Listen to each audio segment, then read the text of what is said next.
Who did this? Who?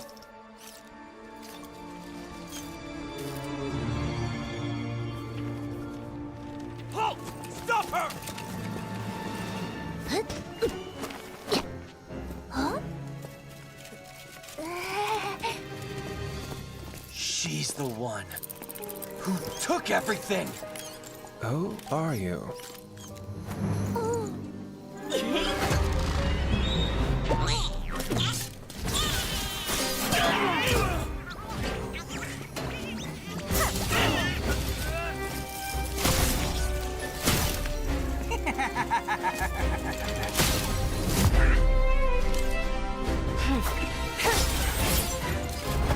Wait!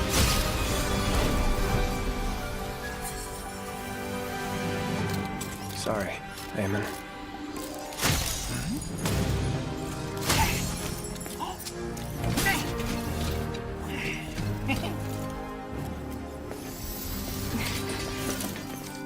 Is this yours? That was my mother's favorite doll. Mother.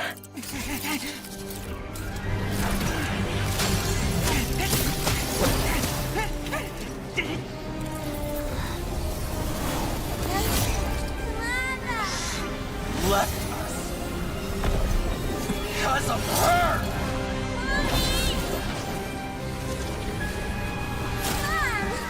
We were forgotten! No. It's not her fault. That was Mother's choice.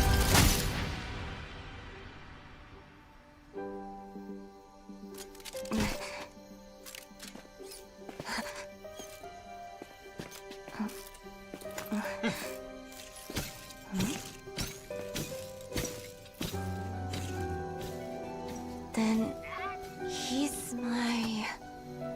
Give it time.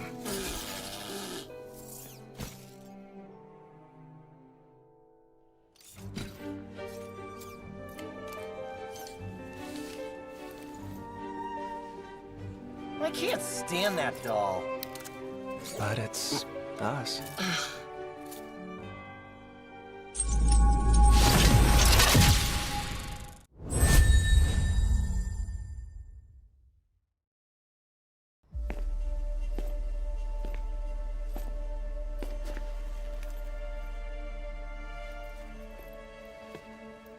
Who did this? Who?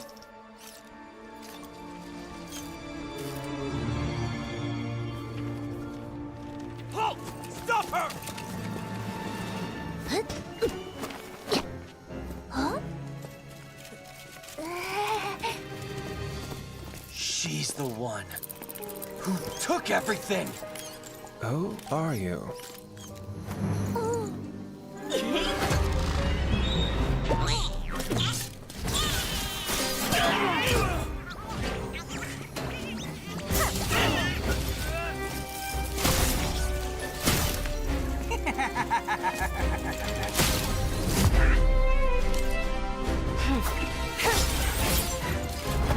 Wait!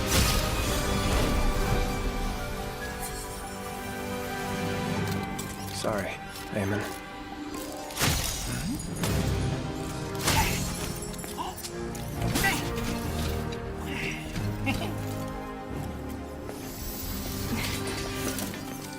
Is this yours? That was my mother's favorite doll. Mother.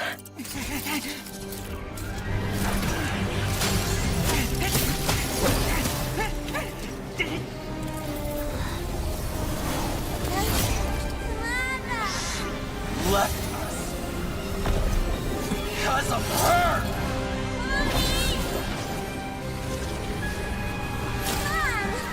We were forgotten!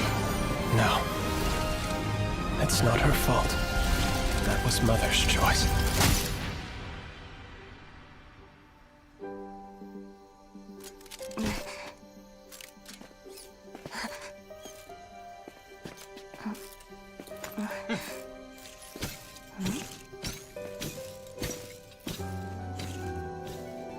Then he's my...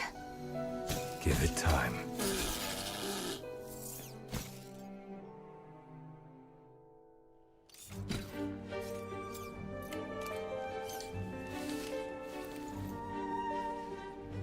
I can't stand that doll. But it's us.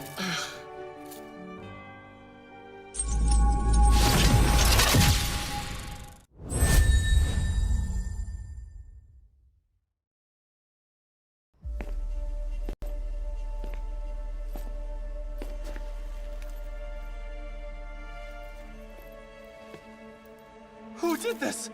Who?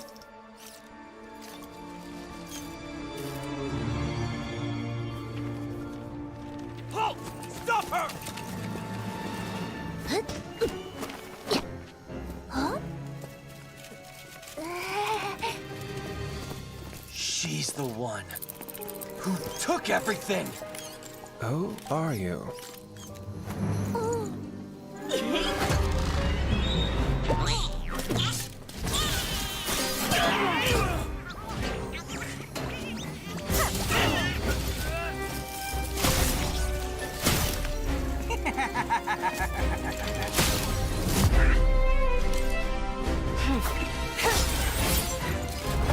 Wait!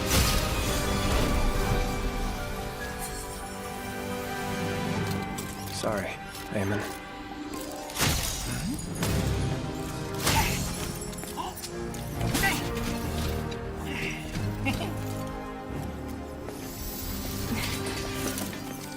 Is this yours? That was my mother's favorite doll. Mother.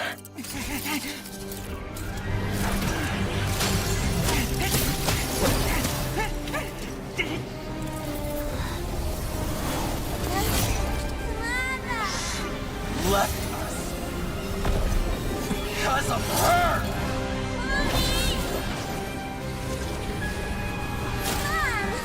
We were forgotten. No. It's not her fault. That was Mother's choice.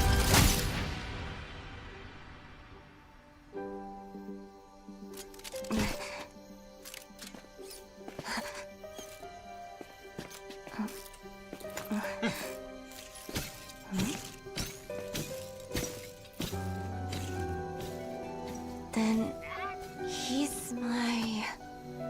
Give it time.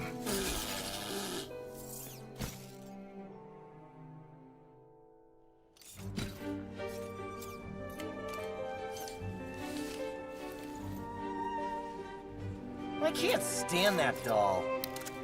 But it's us.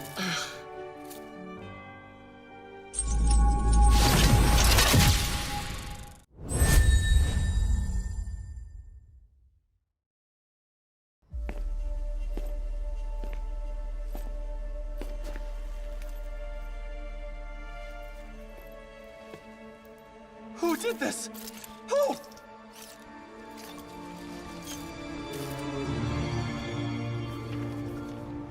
Halt! Stop her! Huh? She's the one who took everything. Who are you?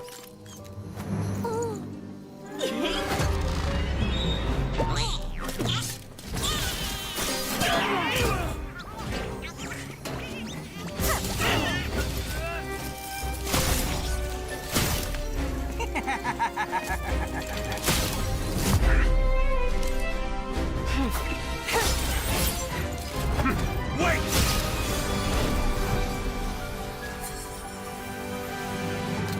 Sorry, Eamon.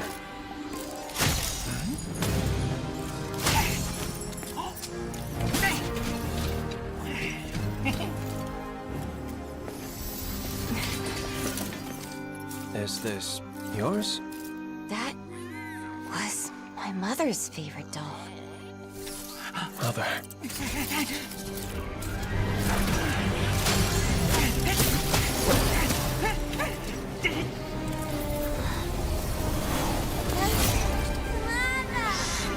Left us because of her.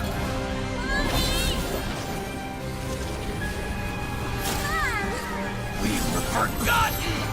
No. It's not her fault. That was Mother's choice.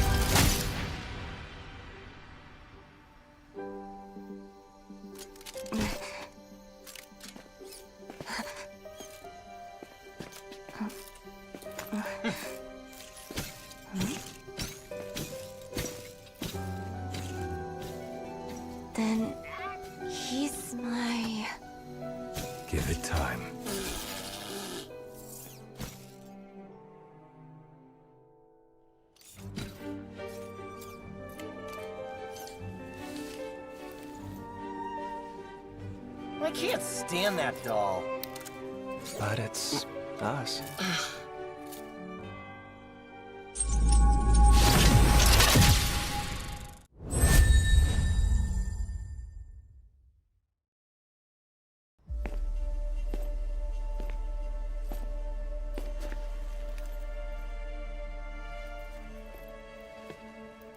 Who did this?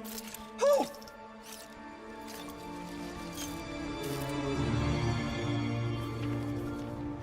Halt!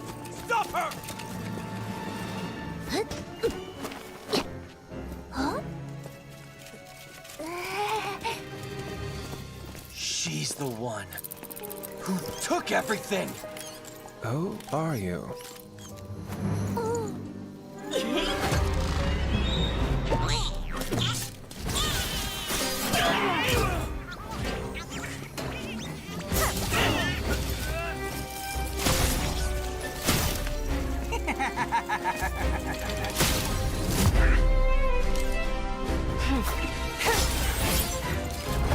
Wait!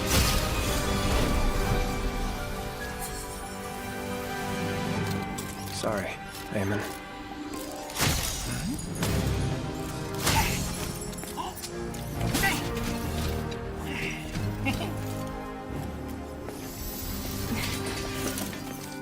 Is this yours? That was my mother's favorite doll. Mother.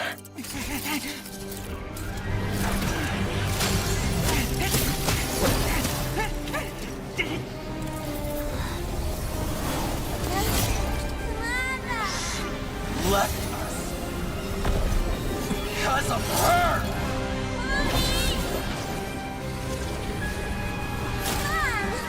We've forgotten. No. It's not her fault. That was Mother's choice.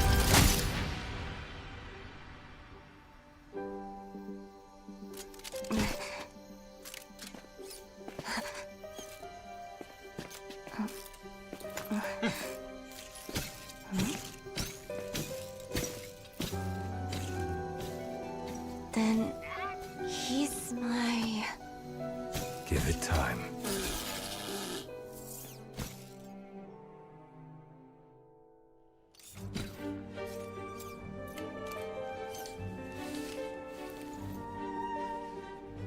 I can't stand that doll. But it's us.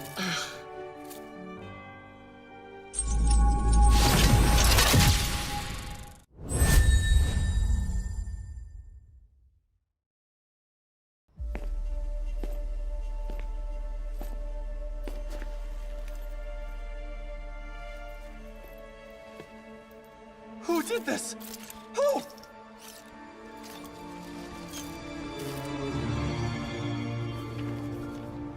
Halt! Stop her! Huh? She's the one who took everything. Who are you?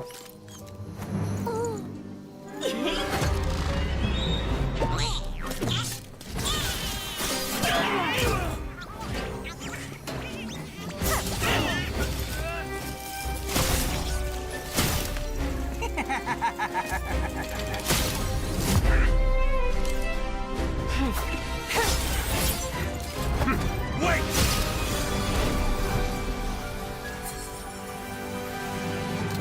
Sorry, Eamon.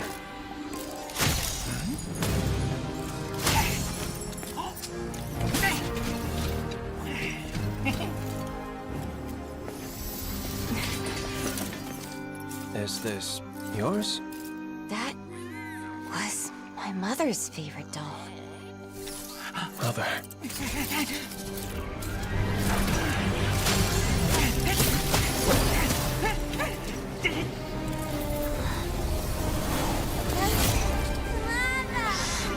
Left us because of her.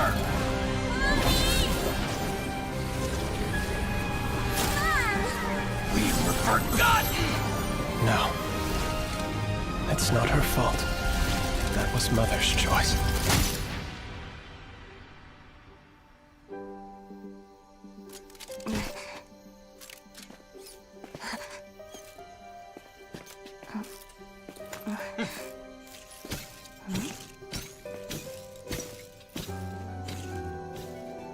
Then he's my...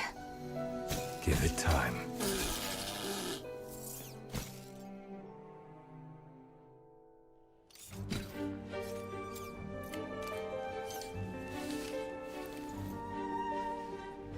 I can't stand that doll.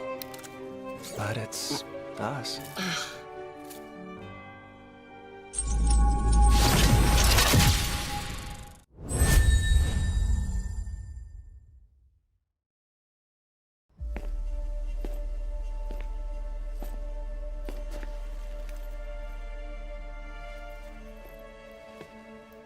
Who did this?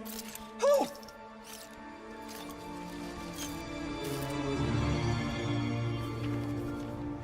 Halt! Stop her! Huh? She's the one who took everything. Who are you?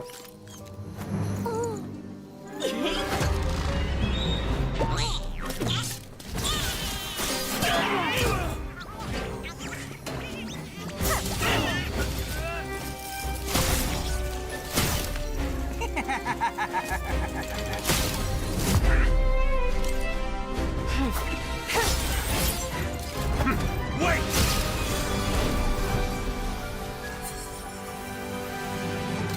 Sorry, Eamon.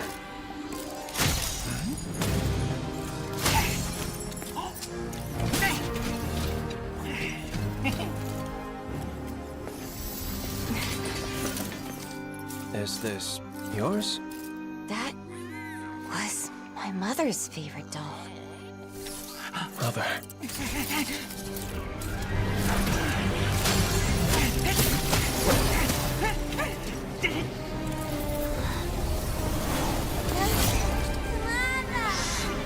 Left us because of her.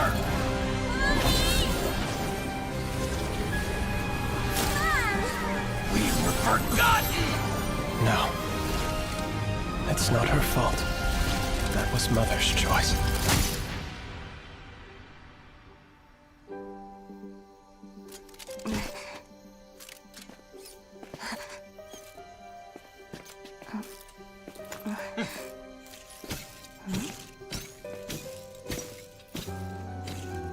Now you lead the way to the next adventure. Legends, we are back into the MZU Virthli 2026 phase. So round of 16 is going on. Yesterday I was absent. I'm really sorry about it. I got some work, but I heard like the new talents were doing so good. Like Itami's first day at the MEA tournament.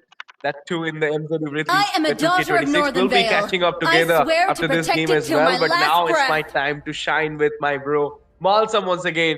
Where I left day before yesterday, we'll start from that only. Nova Esports versus VNX. Let them play the This game is hero. going to be I will be the I'll say truth this world competitive desperately one, a proper needs. setup kind of game because both the teams played well in the round of 32 stage, and now they are here into the round of 16, and one-way ticket they will get for the round of 8 if they win this BO3 2-0 is what you need, or 2-1 is what you conceive. Let's see what will be happening, but for now, are you guys ready? Butterflies Because born by MZU thy Virthli wish, 2026 guided phase is by not only lantern's bringing light. you the MOBA 5v5 esports. Other esports games are also included in this fest, and not only esports game, but also some contests like beat contest, decoding contest, and so many more are there. If you want to know more about MZU Virthli 2026 fest, then you should go to the Instagram handle to I've been search waiting for too MZU long. Virthli.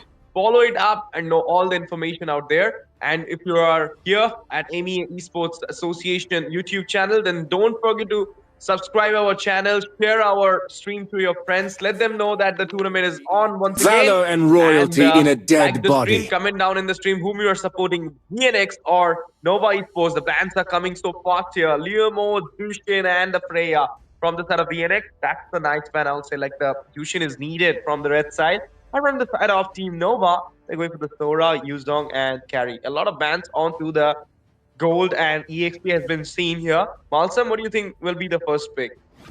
Well, obviously, for the first pick, we can go for the Grok right away, isn't it? Oh my gosh, I think I'm hearing my voice back, Ash. Would you mind handling it for a few seconds and I'll be Yep, right yep, back? yep. Why not? Why not? Why not? Let's see. Let's see. I mean, talking about the first pick, Malsam, I'll say it might be falling into the mid lane or maybe into the roam. The Grok is open at this point. There is a chance that we might gonna see the Kalea into the first pick as well. Welcome to my Zetian, castle. all these things. Come And there on, you Dexter. go. The It's our Grok. show. I told you, Crowned like, by heaven's I'm mandate, better. my And, using the legacy Grok. shall endure. And the Zetian from BNX side. They're going with the Claudia.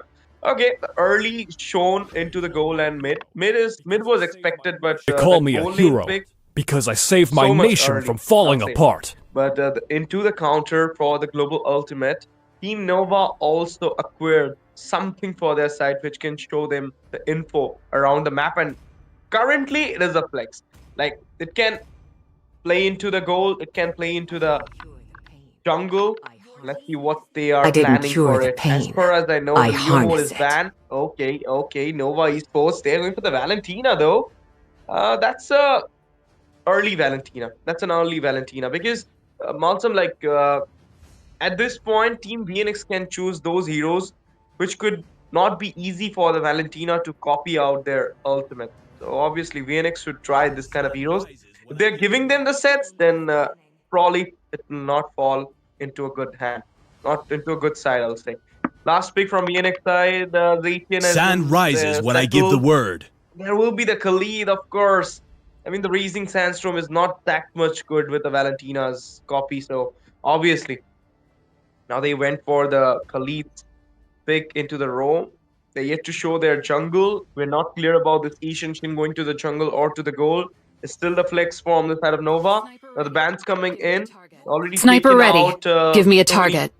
EXP and goal laners, and they'll be taking out more, thinking about that Ishan Shin falling into the jungle. And this Leslie ban, like Malsam, before 1 month, when we were seeing the Leslie pick, we were getting, I mean, not we, but me, I was laughing. Okay. Me and Fredo also, like, we were laughing on this thing. But when this true potential come against this Claude, that Leslie pick, we also seen it in the MPLPH. TLPH also pulling out this Leslie pick against Aurora on the first game, on the first day, on the third game of the first day, and that too they pull it out with a win as well. So obviously I'm this kind of born with picks, talent. I mean, are off meta, but still it works like a it's a proper counter for the Claude. In a 1v1 matchup, you're going to win the game. You're going to dominate your lane. You're going to be the winning lane hero. So obviously, like into the late also, you'll have more true damage. So one shot, one kill kind of thing. But it's a myth. You need two shot to actually take a kill with a Leslie. The dialogue says one shot, one kill, but it's two shot, one kill.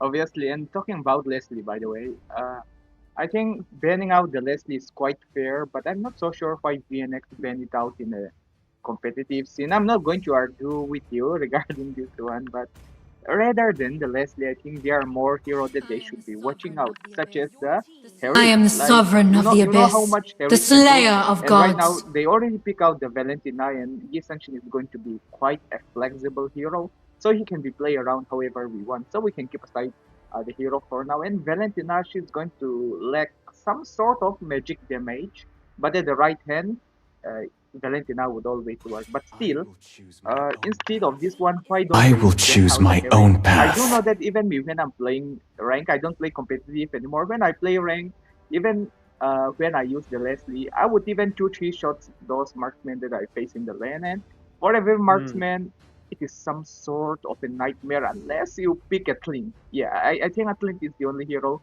that can deal with right now in the meta. So let's see how the draft is going to go along, but still, Leslie and Obsidia, I am quite skeptical about VNX how they're drafting around, but they are the players. They know how their lineup is The working. Immortal And One chose me to obviously, they vanquish might be the blaming their shadows manager that or their plague this coach helping world. them drop out, helping them analyze the game. So let's see how the game prolongs. But right now, do you think that these Yi Senshin would dare to go up against Suyu in the jungle? Yeah, it's a you can say a 50-50 matchup when a Ishan Shin fights with a Suyu. But Suyu got more mobility than the Ishan Shin right now. He's into the double S tier jungle, and Ishan Shin just demoted to the S tier. Obviously, they're going to fight against each other, and the Suyu will have more attacks onto the Sky Piercer, or maybe building out that Hunter Strike and the War Axe build. Then he might gonna win that 1v1 matchup.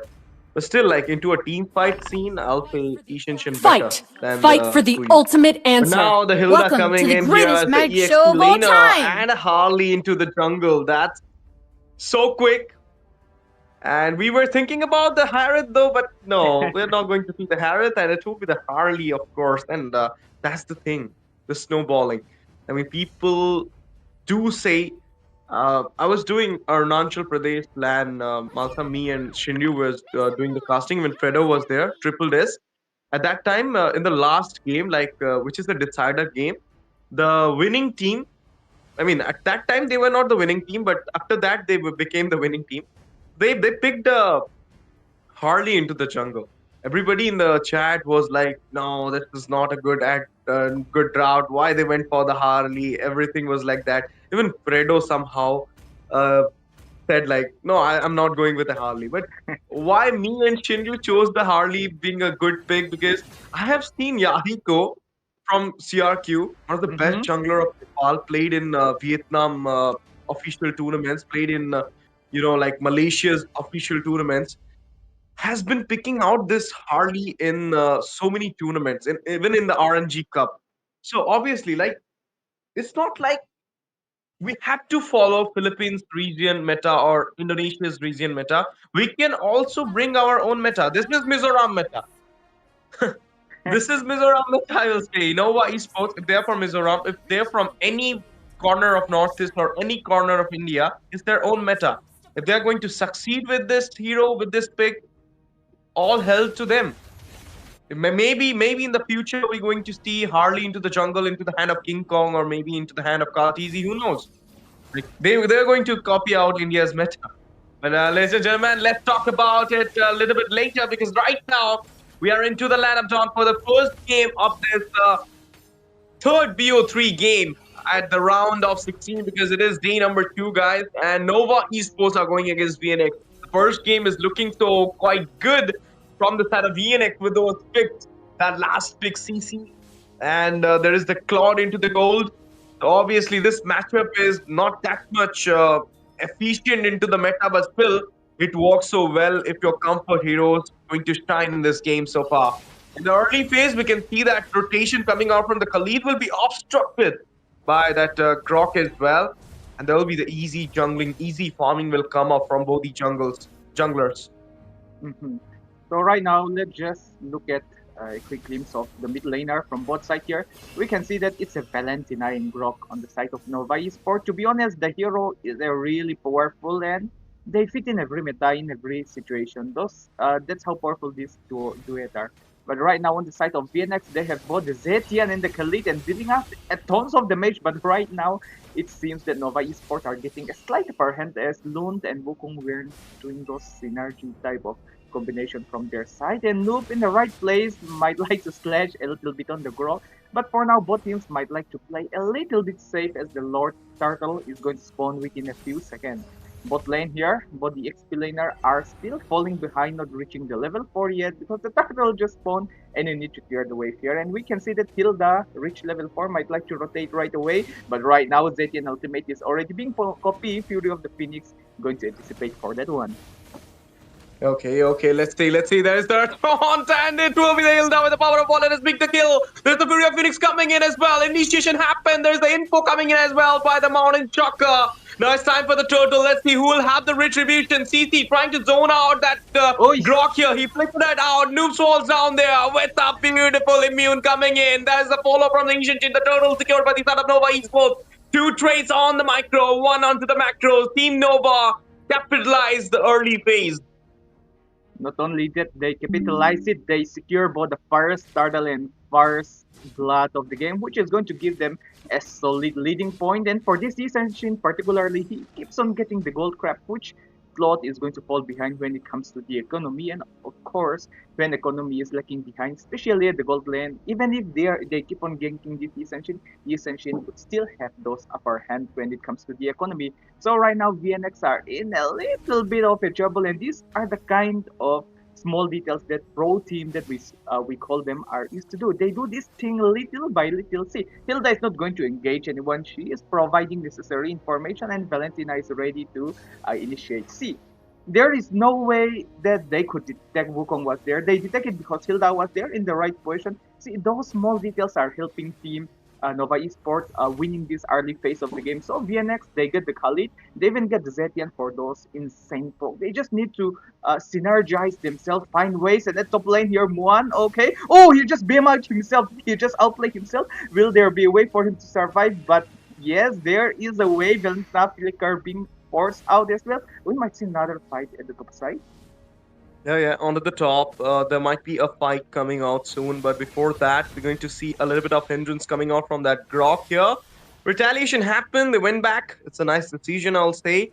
But you can see the Valentina got the ultimate of the Zetian. They can also provide the info right now. But I believe more than the Zetian's ultimate, you need the CC's curtain call, because the curtain call and the tech charge have a good combo there. The wall popped out. There is the knock-on coming in. Suyu does have that mobility, so he will not even care about this wall for now.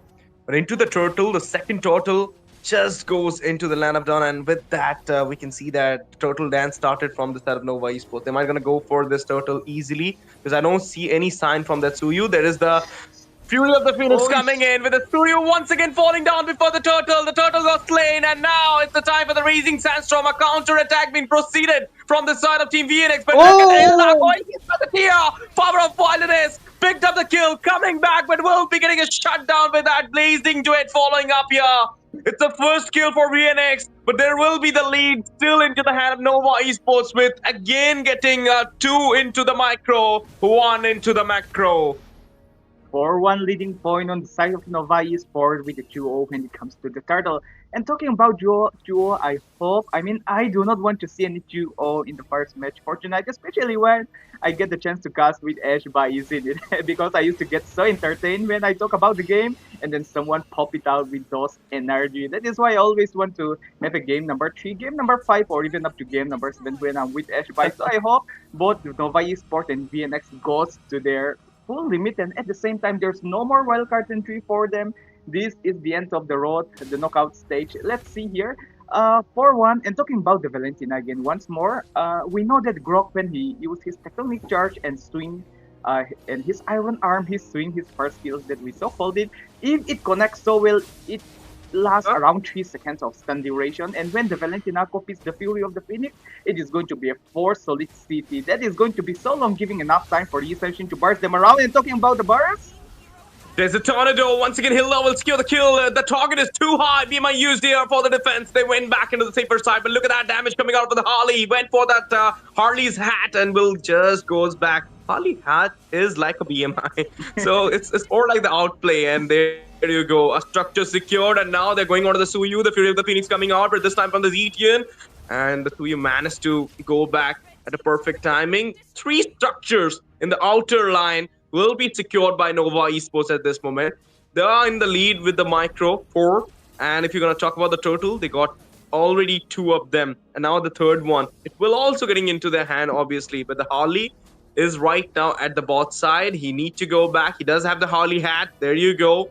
With a blink of seconds, he used it and went back into the safer zone. But for now, I believe nobody is there to secure that bot tier. So Harley is kind of spending the time. And what just happened? Tech charge with the Valentinas, the burst. The Suyun will be taken out, and the name suggests a little bit into his working, I will say. But now that there's a tornado, will be used here. He goes back, Khalid, waiting for a proper zone here, and there is no sign of split pushing onto the bot side, so the Harley will give his time onto the turtle at this moment. no, As before the turtle, he wants to grab up the blue. Isn't he interested onto the turtle? Is he interested onto the Lord directly? Because they are into a lead of almost 6k. I guess they might like to go for the Lord ASAP, because they do not want to mess with that float when he gets enough item. And on top of that, the Zetian again.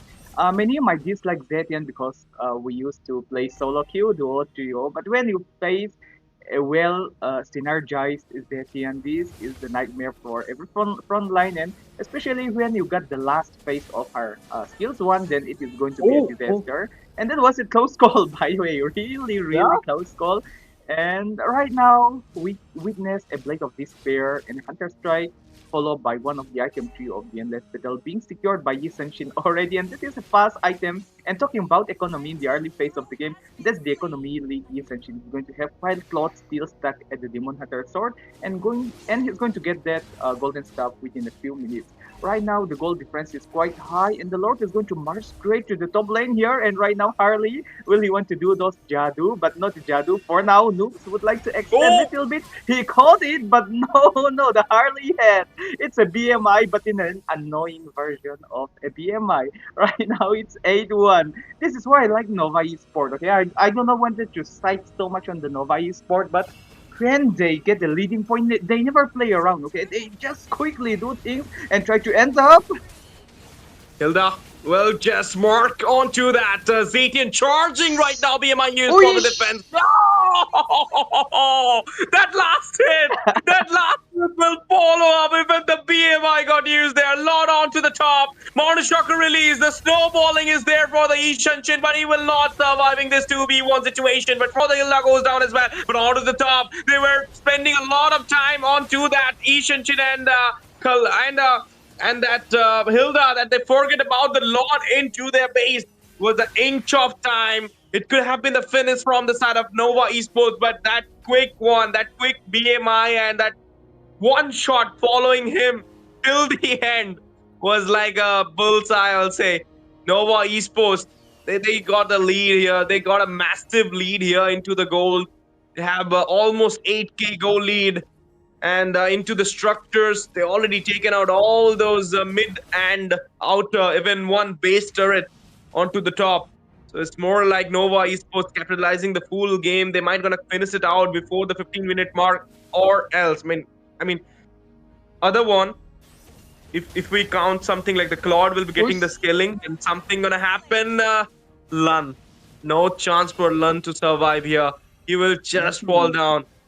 I mean, that is the thing. Like Pakistani cricketers, they use it. Ya to win hai, ya to learn. So that is so random. And by the way, Ash, did you notice this one? Look at Harley. His KD is still a triple O. Like how? He play Harley, and you were talking about the Indian meta. Right now, it's a triple O.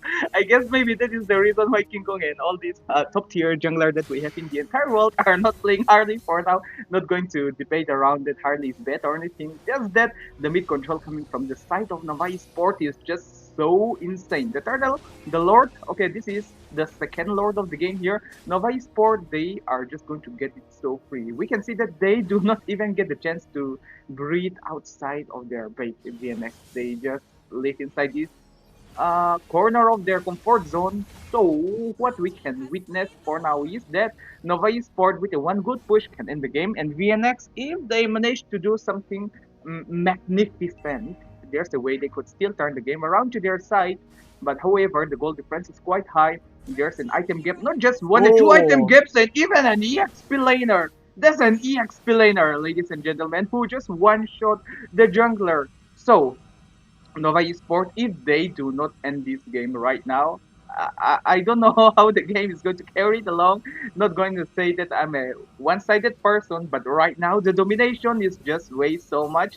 Mr. STG, would you like to cop it up? Yep.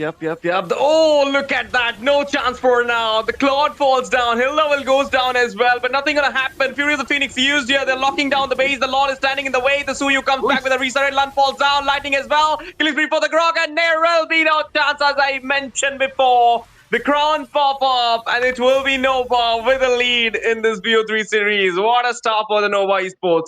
Dominate the whole game for a win, for the victory, and now they'll just wait for the match point to come up as soon as possible into their hand. They will be into the red side.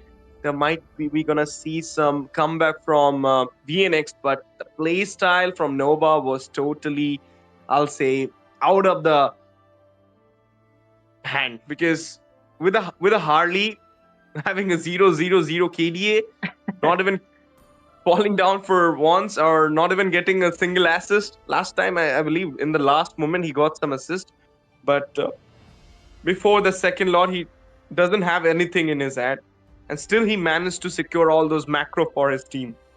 So I'll say like this is a very slow paced kind of game. They are not so aggressive, but the Hilda was totally so much aggressive. I mean, he was literally picking up those kills inside 4 members, coming back, getting the reason. And that's the reason, I mean, when he went to mark that Lord, who could have saved the base, who could have given out that Lord clearance, that defense onto the Lord, and he managed to perished out him from the map. That's the reason Nova Esports easily conclude the base before the 15 minutes mark, and now they're in the match point, guys. This BO3 series is totally crazy at this point. VNX, for now, Mals, I'm like, if you're going with a pick of Hilda EXP, Let them play the hero. Ishanshin goals, I will be the Harley truth into the this jungle, world desperately you cannot needs. be stopped by banning. You have to get stopped with proper execution or proper counter kind of picks. Because if you're banning out their heroes, they can come up with a Diggy Roam. Who knows? Oh.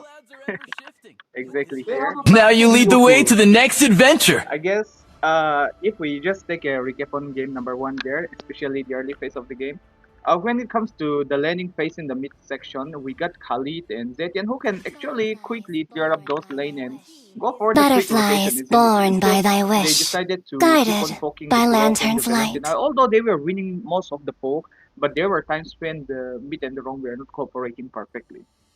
They took the chance and keep on forcing the Khalid his flicker, or maybe there were times when Zetian was put apart from the lineup. So that helps Team Nova Esports to keep on winning the team fight quite a lot. And if we keep on seeing those kind of gameplay again in this game number 2, there's no way VNX could, I don't know, like could find ways back to the game.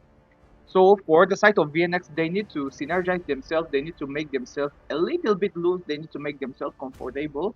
So in this game number 2, they need to pick those kind of setup that doesn't counter the lineup, but that I am a daughter of Northern match up Vale. to the I aggression swear of to Team protect Nova it till my Esports, or last maybe breath. like the passive plays, the turn by turn play. And it's been a while that I have seen a Hilda that worked in the XP lane. So let's see. There are lots I've of been interesting waiting for stuff too that long. could happen. And right now, the first 3 banning phase from both the side is completed. And you know what, VNX, the wrong thing that they did in that game number 1 was regarding the draft gainer. Zetian was a good pick, Plot was a good pick, but it was too early. They just picked it too early, giving they both are like the early and the late game ADC. If both the ADC are being revealed that early, of course Team Nova Esports are going to take an advantage on that one. For example, if you take the early ADC now, okay, hold the late ADC for now. If you are taking the late ADC for now, you need to hold. They need to make it like that, not Fight showing for their the ultimate answer. vulnerability. Maybe VNX might like to show their vulnerability, and from game number 2 and game number 3, they might like to shift things around. So we are going to see a Hilda being still here. HTZ, are you excited for this Hilda still? Oh, of course. Like, I believe this Hilda is onto the Rome, because the last time he used the Khalid, but the Hilda was really outpowered that Khalid in each and every place. He literally marked him out throughout the game, and that's the reason that Khalid couldn't show much crowd control into the lineup down. I am For the now, power of they got light the Hilda here, incarnate. and there you go. I mean, if one surprise has been opened by your side, then another one will be opened by the Nova side as well. They're into the match point. They have the confidence right now in their way that they can easily take this game on. And this Kaza picked STR Rome at this point, and it's a favorite pick of each and every roamer for nowadays. Even the jungler's favorite pick as well, because they love to see a follow-up with the Kaja. I mean, a beautiful pick-off. You can also provide the invasion in the early phase. You can also provide the slowdown. So obviously, what else you need from a roamer? I mean, if there will be more sustain than the more movement speed in the Kaja. If any buff will be done by Vizta, then we might gonna see Valor and Revitalize royalty as in a spell dead from the body. Kaja, which My will provide the kiss heal as grants well. you Alright. immortality or There you death. go, Lunox as well. There will be a lot of burst here, but Leo mode with an Alice. Once again, I'll say like a very much early Alice pick here. With the Lunox being there, you're going for a full tanky kind of comp, which is not at all a good sign for me. What do you think, Malsa? But I think it's quite alright, to be honest. The Kaja can Kaja would likely to lock one single hero I'm unless the born with VNX talent. give Team Nova Esports a chance to get a pick of Nova. Lunox, I do not think that it would shine as she wants here. For example, let's say there's a team fight and Kaja locks a particular hero, keeping aside the Guinevere for the time being. Then there's going to be a Hilda who would start smashing the Lunox. And at the same time, if Kaja locks on the Hilda, then there's going to be Leomord. Not only that, Leomord is going to give Lunox a hard time. Leomord get the skills to move the Lunox around. That's the slight upper hand that Team VNX are going to have. But at the same time, we are seeing this Guinevere, which is going to change things quite a lot from the side of Nova. Payback A well time. draft made from both the sides. Let's see how the last two drafts are being executed here, as both the gold lane are still open for both sides. And right now, VNX are doing a great class work. This is not a homework because we are having an ongoing tournament. Like if this is a round of robin, maybe we can talk about the homework stuff. But right now, they are doing a great job while the game is progressing, not picking out those early and late ADC right away. For now, they voted.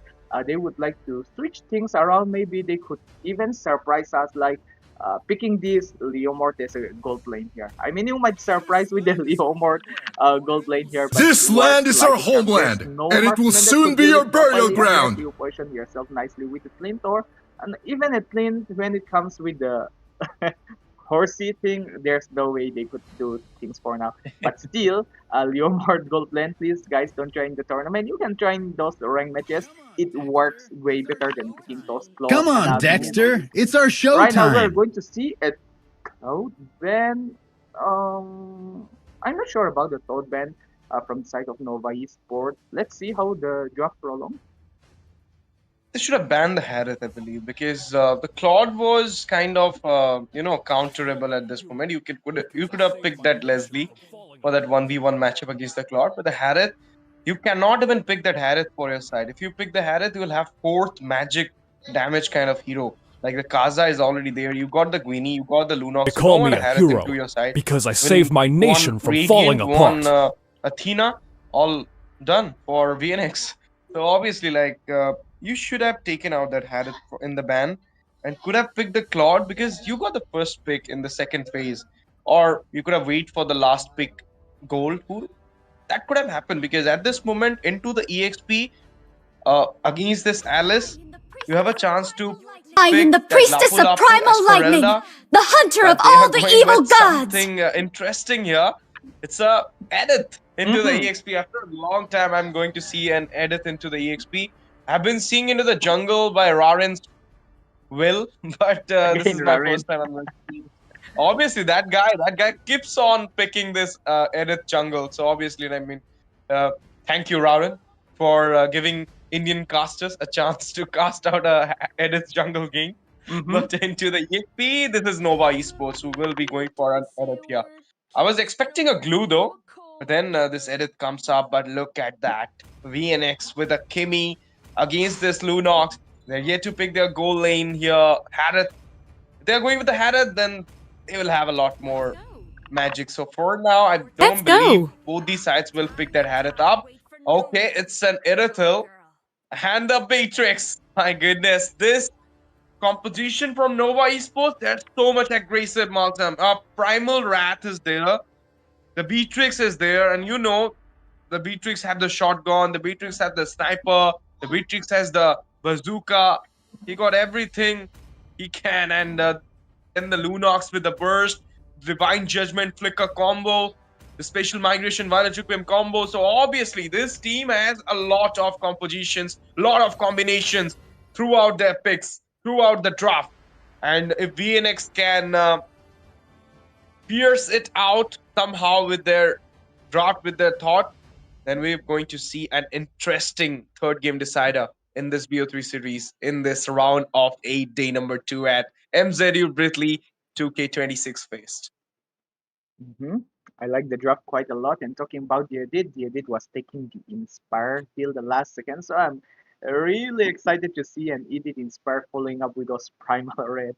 There's going to be no way VNX could stop that one, but they do have the Irithel. If that Irithel farms well, the same story goes to their side. There's no way Nova Esports could handle that. Kaja, no, there's no way Kaja could reach out because Irithel with the sprint, you can't reach it out even with the flicker. I mean, people might want to start arguing with all those things, but come on, any retail with a sprint is just so much, and they always equip with those great Dragon Spear. But keeping all those things aside for now, ladies and gentlemen, welcome to the Land of Dawn as we are watching the MZU Virthli 2026 in the round of 16 in a best of 3 series already here. And talking about the MZU Virthli, it is a college event that is organized by the MZU Student Council, and this kind of event is organized every year. And back you just go and check out the MZU Virthli. You would see that this is not a newly made event. This has been in the community for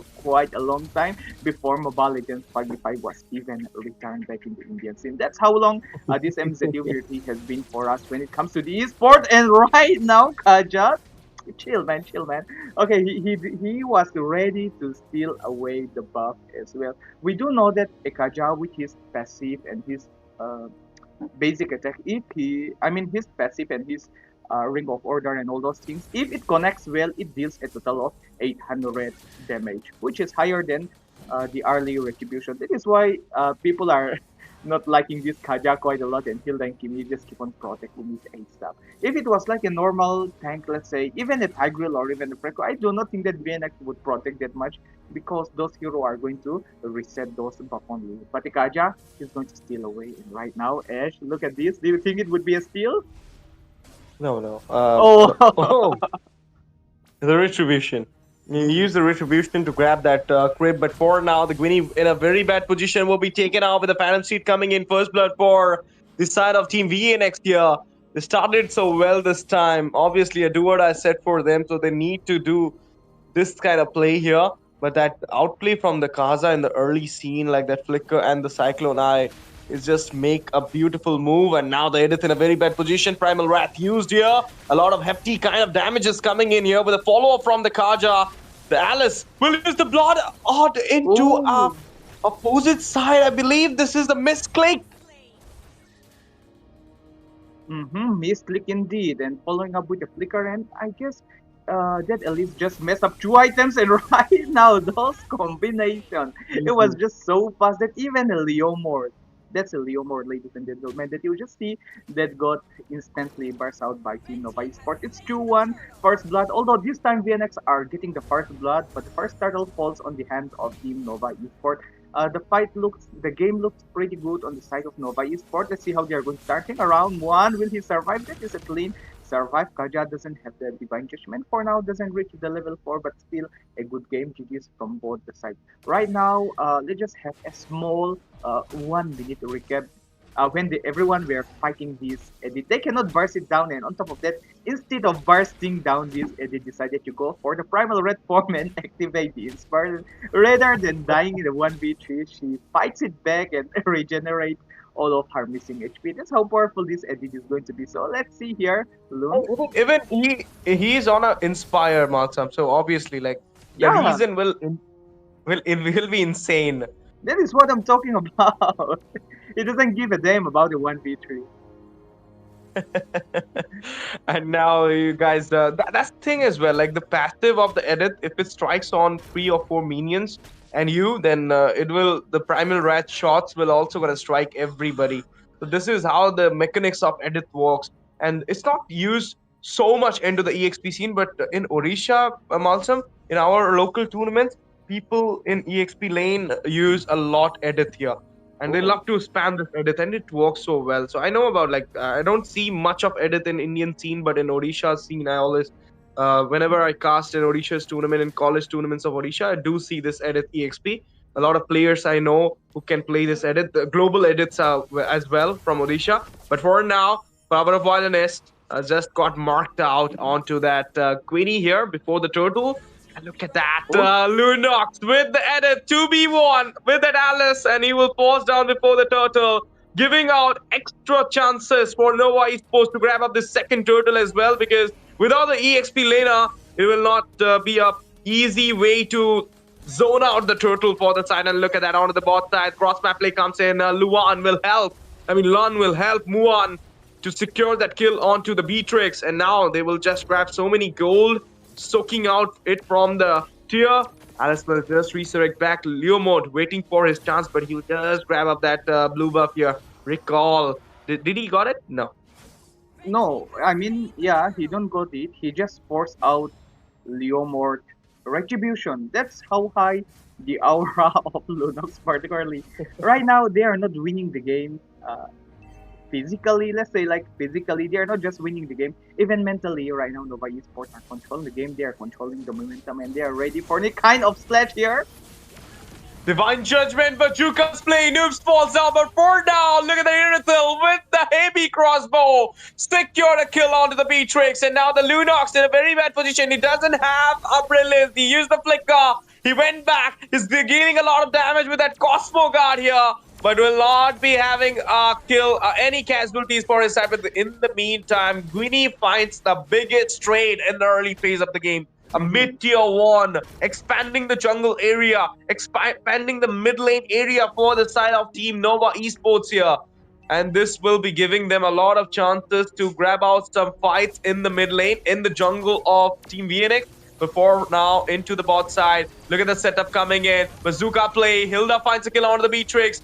Will not go forward for a setup here. The Irithil is getting the scaling here. He's getting the damage. You need to stop him down somehow. But that sprint does work like a Purify as well. It gives the mobility. It can easily set you out from the Divine Judgment. So that works better. But once again, if the cross map play is setting us that the Irithil is dominating the Beatrix, then on to the top, we might gonna see this Edith will be deleting down every time the Alice comes forward. Before now, the Hilda coming in, not gonna go for the tier, but still this Edith is the biggest problem in the team fight. He's not yet joining the team fight. This thing, Malsam in the late game, when the Edith will be there in the team fight, there will be much setup. Beatrix will be taking down the Irithil at last. Now the setup on to the Hilda. He'll be running our way. A tier falls down onto the bot here. The third turtle approaches into the land of dawn, and it will be a free turtle for Nova at this point because the Hilda is in a lesser health. They don't have the Irithil. Alice is kind of down, very much down if you will compare it with the Edith. So obviously all these factors suggesting us this turtle to be an uncontested, but Hilda is trying to contest it out. He's trying to zoning it out at this moment. Look at the Kaza following up, giving out the info onto that Alice and the Hilda. Nova Esports are not so interested of the third turtle, especially when controlling the game. And every time Nova Esports, this is their kind of playstyle, and you can recognize from their IGN as well that they do not have an IGN actually, which means that they are pushing the global. We don't want to talk about the long story for that one, but if you know, you know. Oh! My eyes! Why am I witness? That was so good. Sniper! Who? We got the Beatrix here in the India. He's the Indian sniper, but look at that damage coming out from Muan with that heavy crossbow. Managed to secure the kill and instantly falls down as well. They grabbed up the third turtle. Split pushing going on to by the Leo mode, but on to the mid. They're just going to grab down this tier here. Hilda trying to save this structure, but will not doing it. And the traction pulse will be just get used here. The Leo mode grabbed up 2 tiers on the bot, but at the same time, Nova are getting the trade into the mid. So it's not an equalizer. It is actually a leading trade for Nova, I'll say, because mid lane is more important than the bot, than the top. Both they were trading 2 second tier with another 2 second tier. Oh, Divine Judgment is Vinland there. Will she survive? Flickers it out, but too much for the single hero to head in, and look at that primer, right? Keep on spamming, doesn't give a thing about anyone's damage because she can literally regenerate it out. But in the meantime, off cam here, fight extends. Will she survive? Not a chance because Noob is all by himself, and oh my gosh, he does get a solo kill on the Beatrix, but getting out the live is not the thing, as Nova Esports were literally covering the entire scene there. It is 10-6 and the gold lead is not that massive as compared to game number 1. VNX still got multiple chances, but for now, if they want to find ways back into the game, they need to take the risk. Divine Judgment used once again. Muan falls down. The traction falls following up here. The Brilliance got used. It goes back into the Thiefper side. Look at the edit sustaining out each and every magic as well as the physical damage here. The Hilda will have a 1v1 matchup here. There is the follow-up coming out from the Alice as well. The Kimmy trying to burst them out. But look at that. Phantom Steed got used here. And there you go. Special migration. He will be purifying it out. But into the end, Lund falls down with noobs into the killing spree. And giving out to the Lunox here. Nova Esports having the lead. Popping out the Holy Shield before the Lord here into the mid. And the Lord will approaches into the mid the shortest distance. It's like the displacement for Team Nova Esports here. They're kind of doing hefty trades for their side. But talking about the Kaza, it is a nightmare right now, Malsam, for those mobility kind of junglers. It's like the 2022 Franco. The way Yawi spamming that Franco in the 2022 M4, it's like that. The Kaza is kind of like that. The pickoff is so high. The CD onto the Divine Judgment is so less. That's the reason he can easily flicker it out with the Divine Judgment combo and can grab up the goal laner or maybe the jungler. And there you go.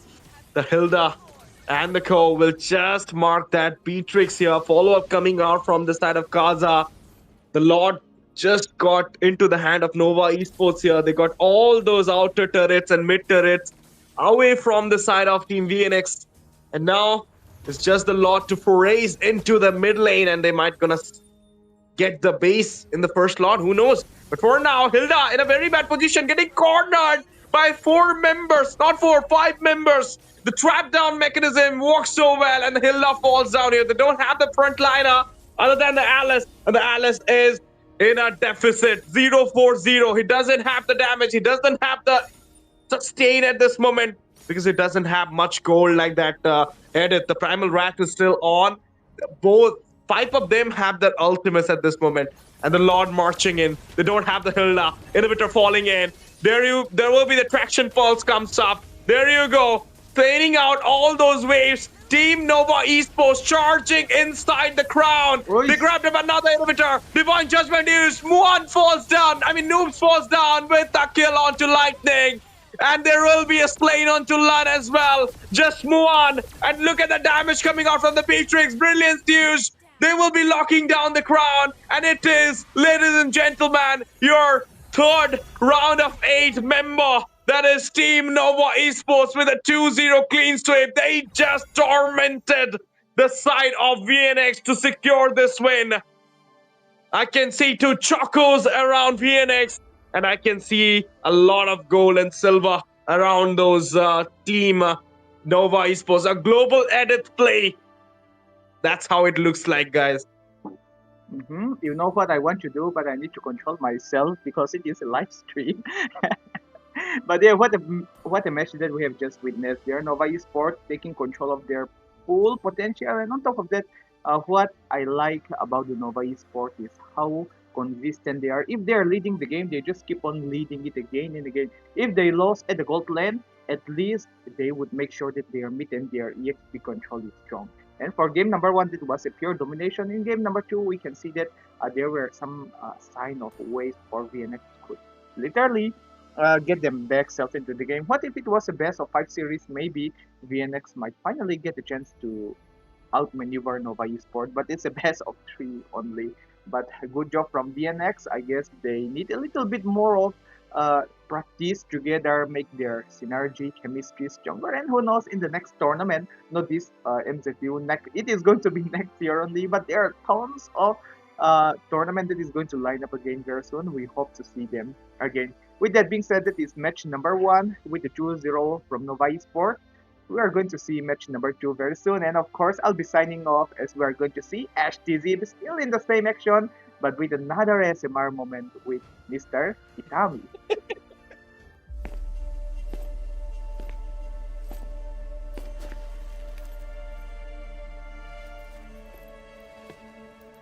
Who did this?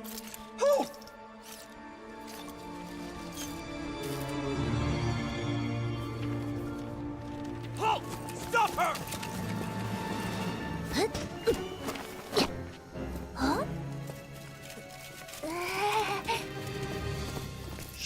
the one who took everything! Who are you?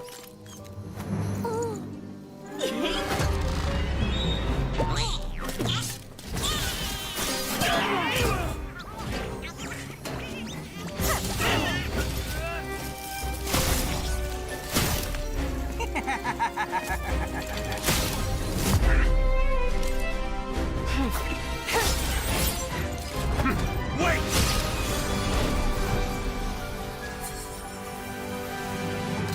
Sorry, Eamon.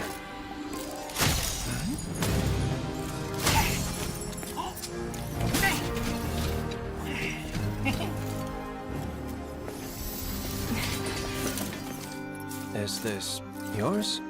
That was my mother's favorite doll. Mother.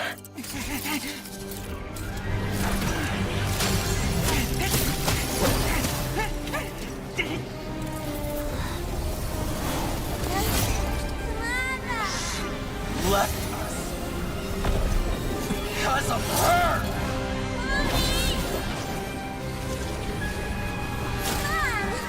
We were forgotten! No. It's not her fault.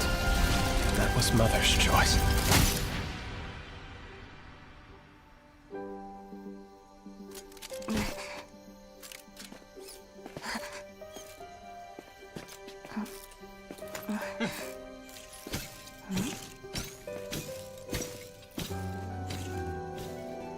Then he's my...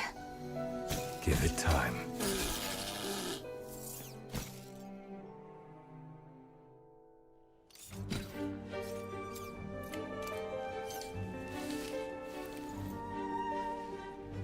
I can't stand that doll. But it's us.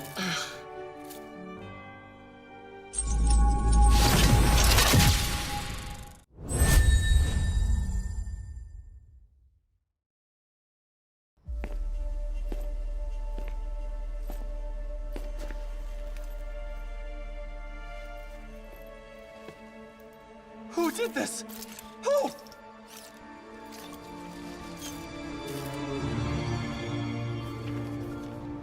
Halt! Stop her! Huh? She's the one who took everything! Who are you?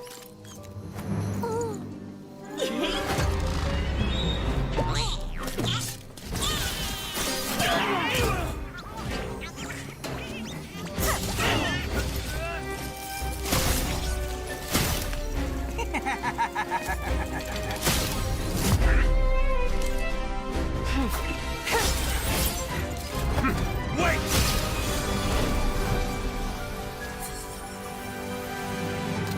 Sorry, Eamon.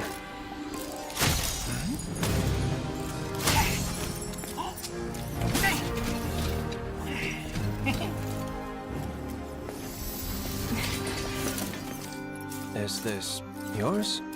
That was my mother's favorite doll. Mother.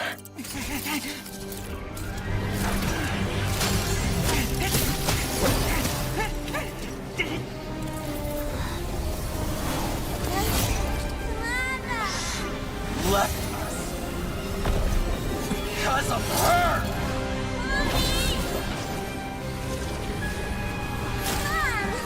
We were forgotten! No. It's not her fault. That was Mother's choice.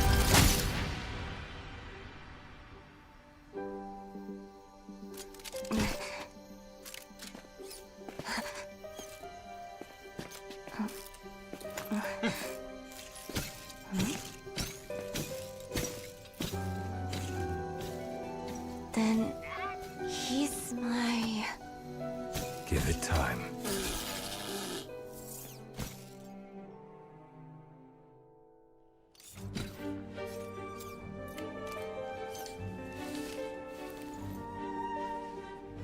I can't stand that doll. But it's us.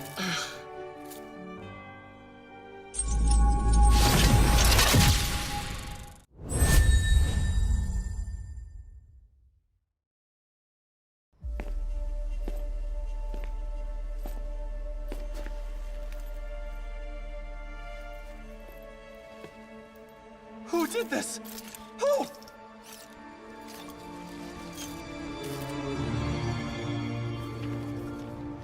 Halt! Stop her! Huh? She's the one who took everything! Who are you?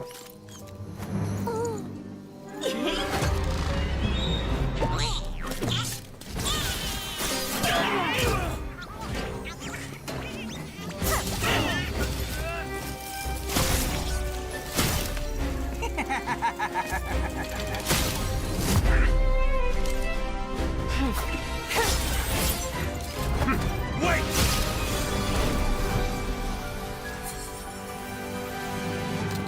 Sorry, Eamon.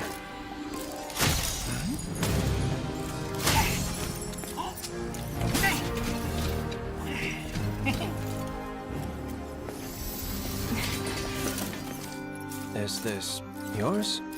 That was my mother's favorite doll. Mother.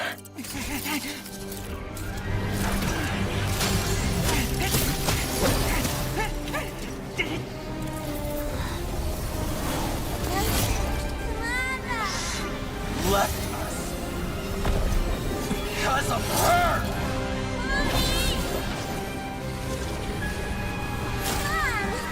We've forgotten! No. It's not her fault. That was Mother's choice.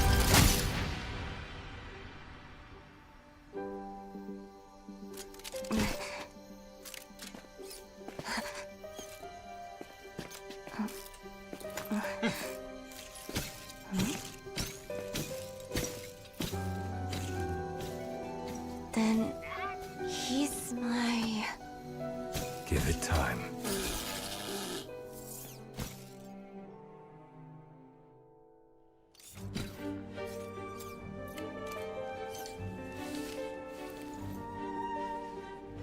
I can't stand that doll. But it's us.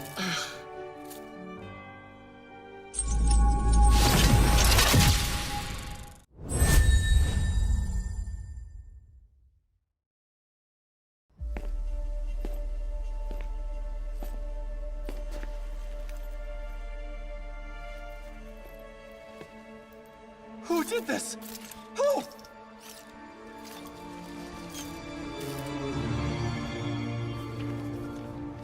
Halt! Stop her! Huh? She's the one who took everything! Who are you?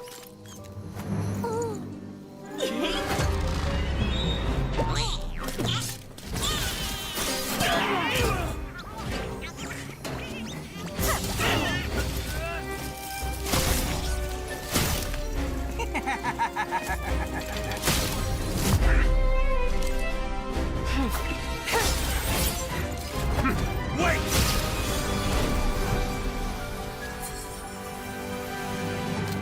Sorry, Eamon.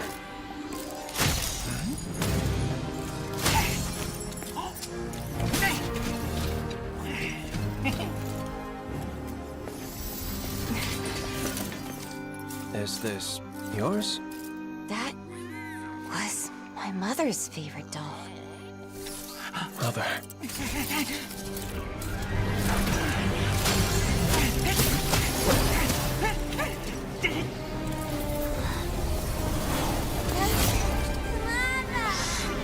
Left us because of her!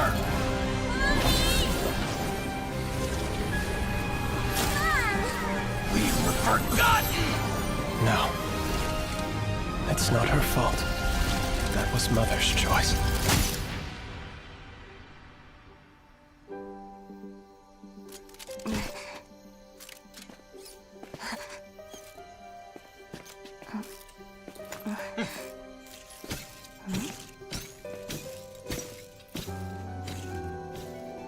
Then he's my...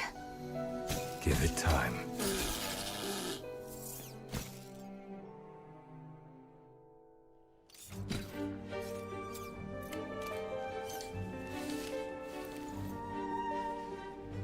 I can't stand that doll. But it's us.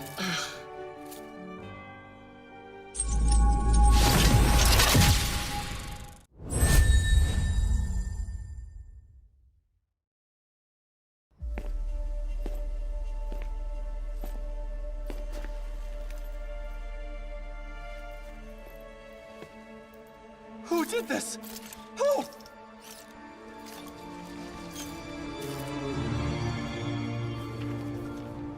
Halt! Stop her! Huh? She's the one who took everything. Who are you?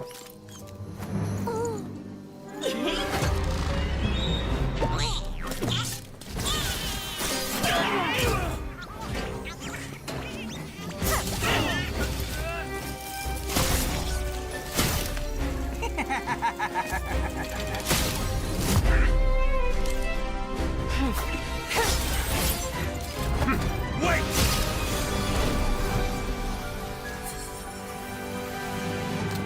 Sorry, Eamon.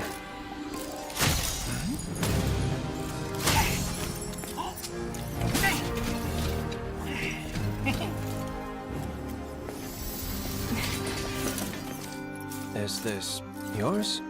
That was my mother's favorite doll. Mother.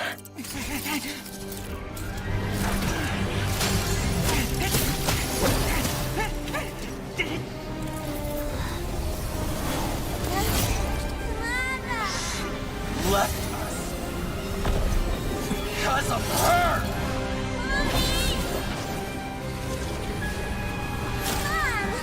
We were forgotten. No. It's not her fault. That was Mother's choice.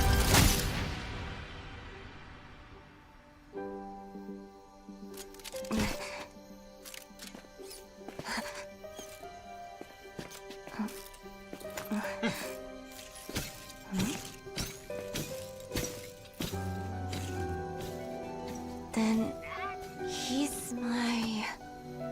Give it time.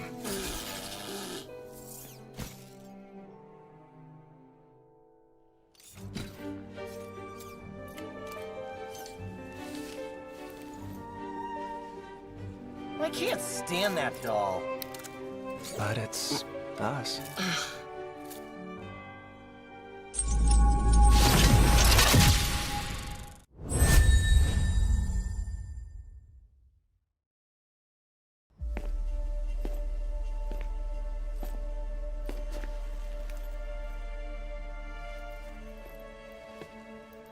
Who did this? Who?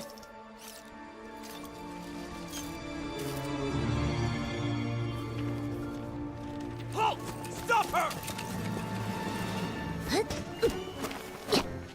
Huh? She's the one who took everything. Who are you?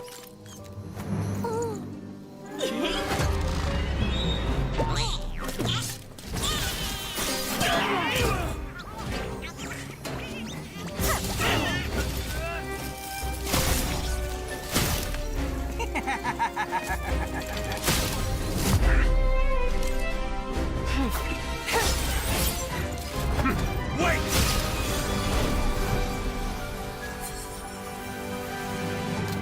Sorry, Eamon.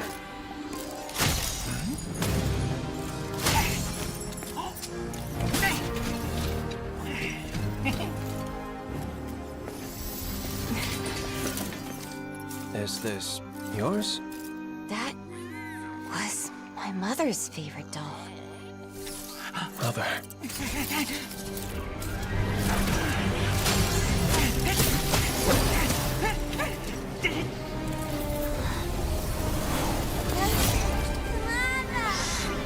Left us.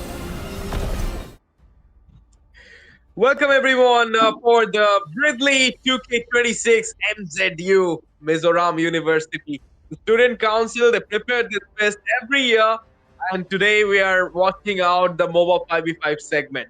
There are other segments as well in the esports scene, in the contest scene, contest like beat contest. There is a decoding contest. So if you are, from MZU, or if you're willing, if you're from Mizoram, and if you're willing to participate in this kind of contest, you should follow the Instagram handle of MZU Virthli. You'll get a lot of infos about the fest. I've been waiting for too long. What else you want? Just go and enjoy there, guys.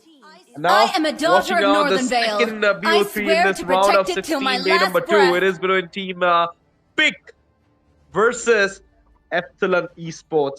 That's going to be a good match because after a long time, I'm going to cast for Team Pick. I'm going to miss Debbie though. Every time also there is a game for Pick, somehow me and Debbie get the fortune to cast it out. But today she got cold, so she couldn't be able to do the casting. But I got my bro. It is Malsam bro will be there with me, the casting desk. And there you go. The bands are coming in, guys. Carry, Freya, onto the gold. They're taking it out. Now we might going to see a ban onto the Yuzong or Sora as well. And then a Jushin from Team I didn't Pick. cure the pain. I harness it. Quite interesting to see Valentina being banned out and Now you lead the way to the next adventure. Like a fade out ban, I should say. But I don't know. Most of the team, okay, they are always well equipped to kite around this Sora. Sora, he got the dash, he got the damage, he got the sustainability. He can somehow spell them it quite well if you equip with Warx. Or most of the time we used to see this hero rather than a Warx going with the Queenstone. Still, banning out the Sora just because they ban out the Valentine, I don't think this is the best thing. At the same time, there are some hero like, I do not want to say it, but I need to say it, like the Tamus can withstand it so well. And on top of that, if you want to go for a hero that can perform well just like Sora in the team fight, then you can just get the Yuzong. Yeah, the dragon was open. That's what I was about to say. Like, if the Sora is coming, you could have gone with the dragon. Fight If for they're the banning ultimate dragon, you could answer. have banned the Sora in third ban. Now you have to ban the Jushin. If you're leaving it out, they will grab it up. But at the same time, they got the pick onto the Kaja, they got the pick onto the Yuzong. They can actually force out the pick onto the Croc as well. So a lot of options as their first pick for Epsilon Esports. And Team Pick need to think about it. Like, if they're opening the Jushin, then it will not be a good case. But at the same time, if they're opening the Croc as well, it will give them the set. So for now, ban the Jushin, give them the Croc trade, and pick the Kaja for your side. If they're picking the Kaja, then you should pick something into the pick off like a Kalea. And if you're going with a Kalea, I think you should have a utility onto your side. The Fedrin is open at this point. So if the Sora is not available, no protection from the Butterflies born by thy wish. The Jushin is open by for Lanterns the light. first time in the round of 16 at MZU Virthli 2026 Fest. And there you go. Not a single chance to West. They will just grab that Jushin for their side, but leaving out that Croc as well as the Kaza. And so do the Zetian for Team Pick. Let them play the Going for hero. the dragon right away. I will be the truth this world desperately needs. Yeah, if we are going to talk about the roaming section, Grok, I am not so confident with for the side of Pick to take a Grok. Rather than a Grok, maybe take out heroes. Among like the Eve. planes Yes, this is a great exists choice the because equilibrium, Eve, she can which I was made Jushin for. quite well. And talking about outrange, why not pick a Zetian? That is some part of the question that I would like to raise. But still, with those Crimson Beacon and all, she could reposition herself and start opening up the Zetian. Maybe this is why going with those real world manipulation might be a better choice for the side of Peak. Great job and great maintenance come from the side of Peak. And for now, the side of Epsilon Esports, if they are going to go for the Yujin, they need a good frontliner. A good frontliner that can withstand all the upcoming damage and who can maybe like CC. Welcome get a to complete my set of blocks, castle, which is going to help my you quite a lot. friend. Even if a CC doesn't land, those walls are going to stop the hero from running away. That is going to be another quite powerful set coming from the side of EPS. And at I the am same not time, we the are only going to one see bound a by these phobia chains. against a Yuzhong. Okay, they are going their full limits here that I am going to like a lot. And this is going to be Sand another rises when I give the word. from the side of Team Pink because they are going with the Khalid. We know how powerful Khalid is. Khalid can literally drain out any roam hero, even if it's a Grok, a Tigreal, or maybe name any hero that have a really good sustain, even a Hylos. he can literally mill them down with those three strings of his scimitar. That's how strong the Khalid is going to be, and followed by if it is going to be really interesting. But at the same time, most of the time we have seen a Herald, especially in this round of 16. Every team are just so good that Come they know on, how to Dexter. counter, they It's know our the limits of the showtime. hero. So will Team Peak be the team that can finally make this Kali work in this round of 16? I'll say like the draft went so good for the side of Epsilon as esports because when they banned the Valentina, they forced out the ban to the Sora, then the last ban onto the Baksha, opening out the Tushin for the side of Epsilon, and then picking out the Grok here. I'm At the same born time, with Team Pick talent. doesn't went for a pick off. They went for the Khalid, which is kind of onto the invasive side. I was hoping for the Kaza, I was hoping for the Kalea, but not a single entrance for those two heroes. And right now into the jungle, like they're banning out the Greeny, there is a chance for the Leo mode, there is a chance onto the Fredrin, but at the same time, you went for a Eve into the mid. So Team Pick kind of stumble into their own picks here, whereas Epsilon is in a pretty good place. Like if you're going for a Fedrin too, like Team Pick, See if value they're in planning me? for a Fedrin, they will get the You obstruction should. from this Tushin, but no, Nope. Epsilon should not have banned that Fedrin here. I mean, it could have been a bait, and you could have done better because of that Jushin into your side. Mm-hmm.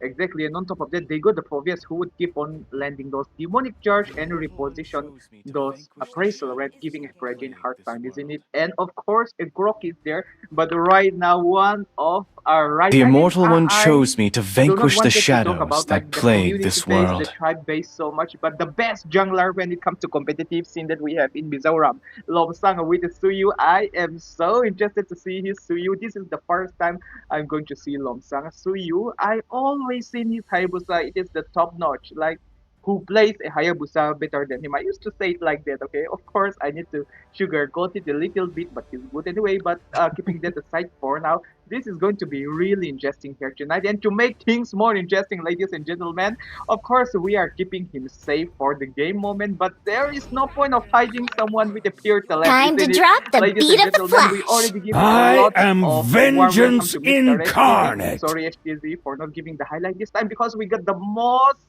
soft voice and the SMR guy in the land of Dawn in the Indian scene. Itami, welcome aboard. Hello, Mizoram, and hello once again, STZ. So, thank you for having me here. And this time, I will be joining STZ onto the casting decks. The draft has already begun. It's already settled down, actually. So, both of the sides looks pretty outbalanced, and Team Peak will be putting the cherry on top with the YSS Gold Lane. Ash, quick thoughts regarding the complete draft. I'll say like this is a classic cult 1v1 matchup of that Joy and Suyu. It's like M6 is getting reviving or something like that in this game. Team Pick versus Epsilon Esports. And at first, thank you so much for giving that intro to my boy. And I thought like it will not be there. Like it's somehow some Cosmos interactions or something like that sign from the Cosmo. Like we're not getting a chance to cast together, but then something happened today and we got it at last. And ladies and gentlemen, I'm very happy to have my bro by my side, even Maltham bro as well onto the stream now. So all my bros together. So ladies and gentlemen, all of you get a big welcome for the first match between Team Pick versus Epsilon Esports here. They're going to play their first BO3 at the round of 16, and let's see who'll have a lead here. So far, the draft has been asked by Itami. I'll say like Epsilon does have a good draft here. They got the Joy, they got the Moscow in the hand, and having a Moscow against Ishan Shin, the scaling will not be that much for the Ishan Shin. But look at that. Look at that Spear of Misery connecting onto that Ishan Shin. I mean, that's a nice, first skill priority for that Moscow to went for that Spear of Misery rather than the Blink. Of course, for the YSS, actually, he has the advantage onto the early game compared to the Moscow because of the passive adjustment he recently got. So, poking wise, he will definitely have a better upper hand. So, YSS could be the one actually trying to do the bully against the Moscow. And speaking of bully, the Flicker was already baited out from the Grok, so that's not actually a good sign, because if you want to be engaging with the tech charge later on, you won't be able to do the Flicker combo, and the Flicker's cooldown is literally 2 minutes, so a huge resource already getting baited out. This is the matchup Malsam was talking about, the Phobius and the Yuzong. This is not going to be a good one. Soul Sever, there you go. The slash comes up, but Rhythm of Joy at a perfect timing makes him away from the kill here. No casualties for both these sides. Epsilon Esports will have the weight for the first blood. So do Team Pick, but Turtle Time and the Joy is kind of not having that much, potential to take this turtle for now. Another Soul Saver coming in here. First blood secured by Lamsanga. What a way! And now he's going for a double, maybe. Nah, he might just go out for the turtle, but he got the better trade, to be honest. That is a Jushin, so she could have been doing the zoning once she was able to get her ultimate, but this will be an uncontested turtle for the side of Team Peak. A huge trade as well as a huge neutral objective going out for their side. So looks like the pokings are still going on. Grok is yet to reach his level 4 mark, but there's the RW. The chessboard comes up. Lemonade gets the kill, and that will be another trade onto the hands of Team Peak. GG slow down, GG follow up from the Eve and the Khalid, I would say. And not only the follow up, but also after executing the plan, coming back safely is a bigger thing, I'll say, from Team Pick's side here. And now when the early phase got capitalized into your hand, okay, there is the invade coming in onto the jungle. The Joy in a very bad position will be using that electrifying beats here. There is the tech charge used for the defense. We're gonna see that Phobius going in with the Infernal Pursuit. The taunts coming out with the Lantern player. Joy goes in. Rhythm of Joy happens. Lane onto the Yuzong. Soul Saver. Evil Quilla just got used as well for the safer defense choice. At a flavor of HP, the Eve finds his way back as well, but there will be the one kill secured by Epsilon Esports. I mean, this is the thing, Itami. Before the 5 minutes mark, if you're taking a fight in the jungle of the enemy, it's not a good thing, because 30% damage will be onto you. More 30% damage. Completely. And, the fact that they are scaling up in terms of the farm too, even if the goal lead is quite massive for the side of Team Pick, regardless of the fact they are only actually 1 kill ahead, but the thing is they are winning out onto the neutral objective. So that is one thing that is actually standing out for their side. So they are trying to extend it out as much as possible, so they need to make sure they're not giving out any more trades than that. 1v1 still going on, but P is all alone, just goes back. There's the fight, and there's the vengeance coming out from the Phobius. He's all alone doing a 3v1. Will he be able to survive? But no, Eclipse will be taken down, and there will be the second turtle spawning up. I don't think the jungler from the side of Team Epsilon will actually be able to contest this one. They went for the cross map play, but beautiful defense from that Ishenshin, I'll say. Like that 1v1 turned out with the 3v1 situation. The Phobius couldn't survive that. At the same time, planning out for the cross map play, and the Moscow couldn't reach that Ishenshin was a beautiful approach, I'll say, by Team Pick here.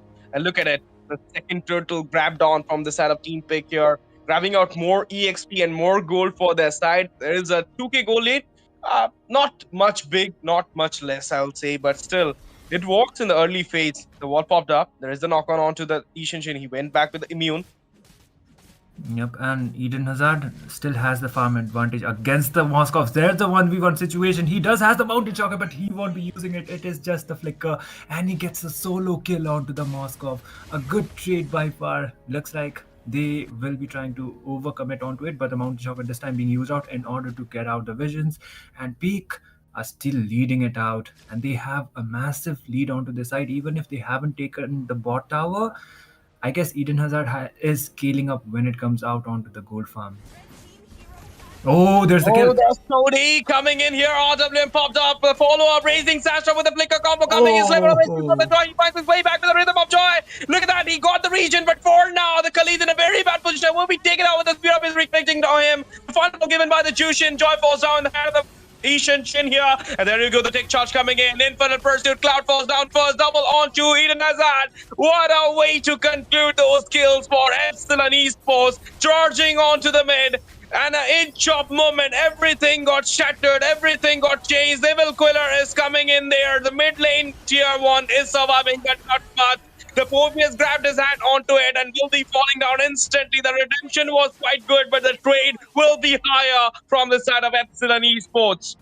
They just, they just got the trade, they just got a better lead, and they got the team fight too. So this time around, the turtle is still coming up, and once again, Team Peak are able to get the lead, but still Epsilon are able to scale it up when it came out onto the trades. So this time around, once again, the turtle has been spawned. If they are able to take this one, this will be a perfect one, but still the Grok is able to just go back. He doesn't have the flicker, so he can be using auto tech charge. This time he already got it, and Peak are taking their time when it comes out onto the contention of the turtle. Lomsanga is still onto the top lane, but looking at most of the itemizations done, I think Eden Hazard still has the lead, and yep, he has already completed his Thunder Strike and going out for the War Axe or maybe the Endless Battle next. So the contention of the turtle is probably going to be uncontested. That was the tech charge, right? It completely missed out onto Peach. A huge blow already, and Lomsanga will be able to secure the perfect turtle, and just like that, Pika still extending out onto the lead, but there might be a possible mid lane fight, but we will see what's going to happen actually. Phobius is trying to get up some vision. Let's see. They're going for the vision here.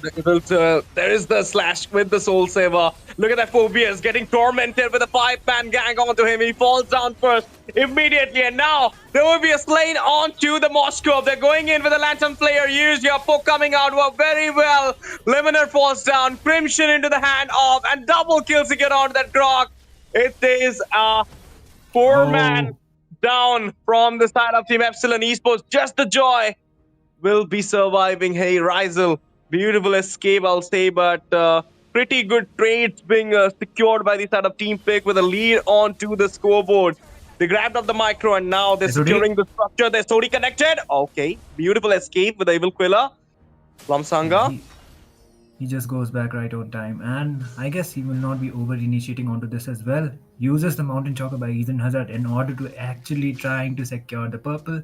He will not be able to get it, but still, Peak are still the one having the better contention rate as well as better team fights, because that was a roamer for 4 members for the side of Team Epsilon. So they are able to keep up with this, then the momentum is definitely favoring for their side. And Peak, before the Lord, they will try to take as much towers as possible. Grok is trying to get out some vision, maybe trying to land up some tech charge, but it's not going to happen unless and until they are onto the same positions this time, and the Lord will be up onto the next 15 minutes. The only hope, or let's say the only contention, might actually comes up if Astro Void is able to get the kill, but there you go.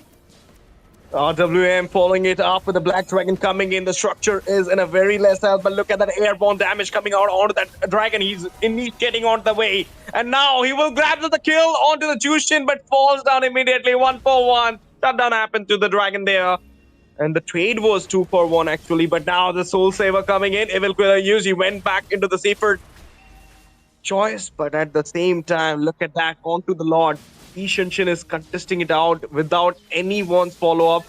There you go. Easy Lord for Team Pick with a 5 onboard kills, in which they got a lead there in the micro. So, Itami, at this point, do you believe like a Team Epsilon Esports with the scaling on the Moscow can make their comeback? But before that, another skirmish is happening. Monoshocker release.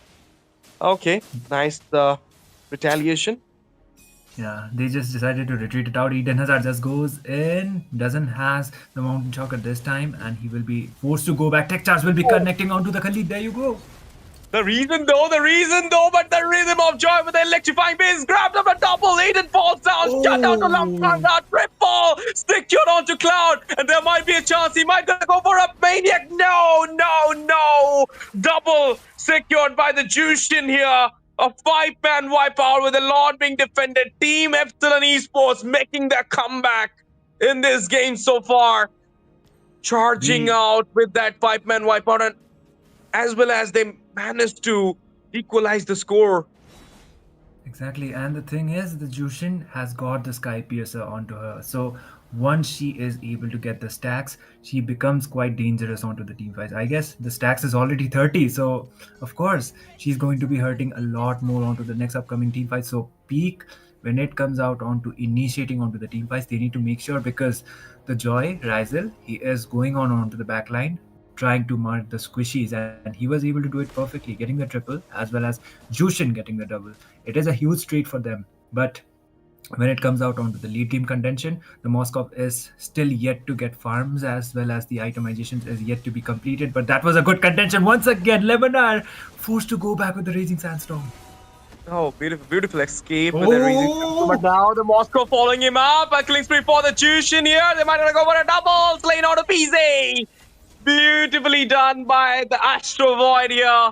He was everywhere, omnipresent. And I asked you, Itami, like, if the scaling being done onto the Moscow, is there any chance for Team Epsilon to make their comeback? And now I feel like it is happening. Yeah, and the thing is, it's not just the Moscow actually. It's the Joy as well as the Jushin, because I've already stated it out. If Jushin gets the Sky Piercer stacks, then she is quite, terrifying onto the actual team fights that comes up, because even after the adjustments, I believe she has been one of the banned priority picks, and it's no wonder, like, she was prioritized as the first pick, and it's definitely showing up why she is such of a priority. Despite the nerfs, Eden Hazard is all alone, uses the Mountain Shocker to get the vision. He will be able to go back, though he does have the flicker in order to escape as well. So, but the Mountain Shocker has been baited out. It has like 25 seconds onto the late game, so this lot contention is going to be most important for both of the teams. The lead, which was actually into the hand of Team Pig, just got right now into the hand of Team Epsilon.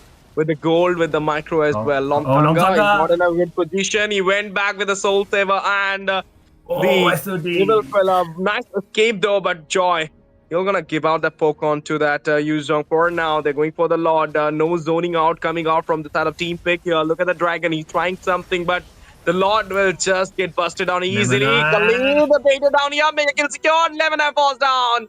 And that Dragon, Black Dragon, will be used for the defense. Team Epsilon Esports, they are on to that epic comeback stage at this moment. Yeah, and Jushin once again getting the 50 stacks onto the Sky Piercer, almost completing most of her core items, and I think she is going out for the Wishing Lantern, of course, and the Wishing Lantern will also be completed, so more terrifying when it comes out onto the upcoming team fights. And I think Team Peak right now, if Lomsanga, especially PJ, if he is able to mark out onto the backlines, then maybe Jushin could be taken down. But the key factor right now is just not the Jushin. It can be Rizel as well onto the Joy. He got the triple and he has a really good KD, only getting taken down once. So the damage is definitely being done from him. But there might be a team fight coming up. But Rizel, off cam!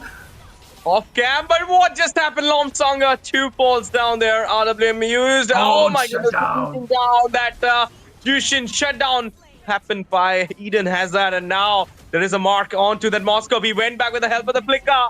Beautiful escape though. Astro Void is trying to split out those tears from the hand. And now 1v1 situation. Eden Hazard will just get down as quick as possible. You cannot take down a Joy with a Ishinshin goal. So obviously, like, that was not at all a good case. But still, he managed to divert the mind of Team Epsilon Esports, and now the defense is coming out so well for big side. But I believe Epsilon, they are in a better position at this moment. Definitely, because of the tower advantage they have for the side as well. Because most of the inhibitors is the only thing that is remaining from the top as well as from the mid, so it gives out a lot of vision that is needed for the side of Team Epsilon Esports, and they are able to get it. But the thing this time is going to be the Evolved Lord that is coming on to the next 45 seconds. So this contention is going to be a lot of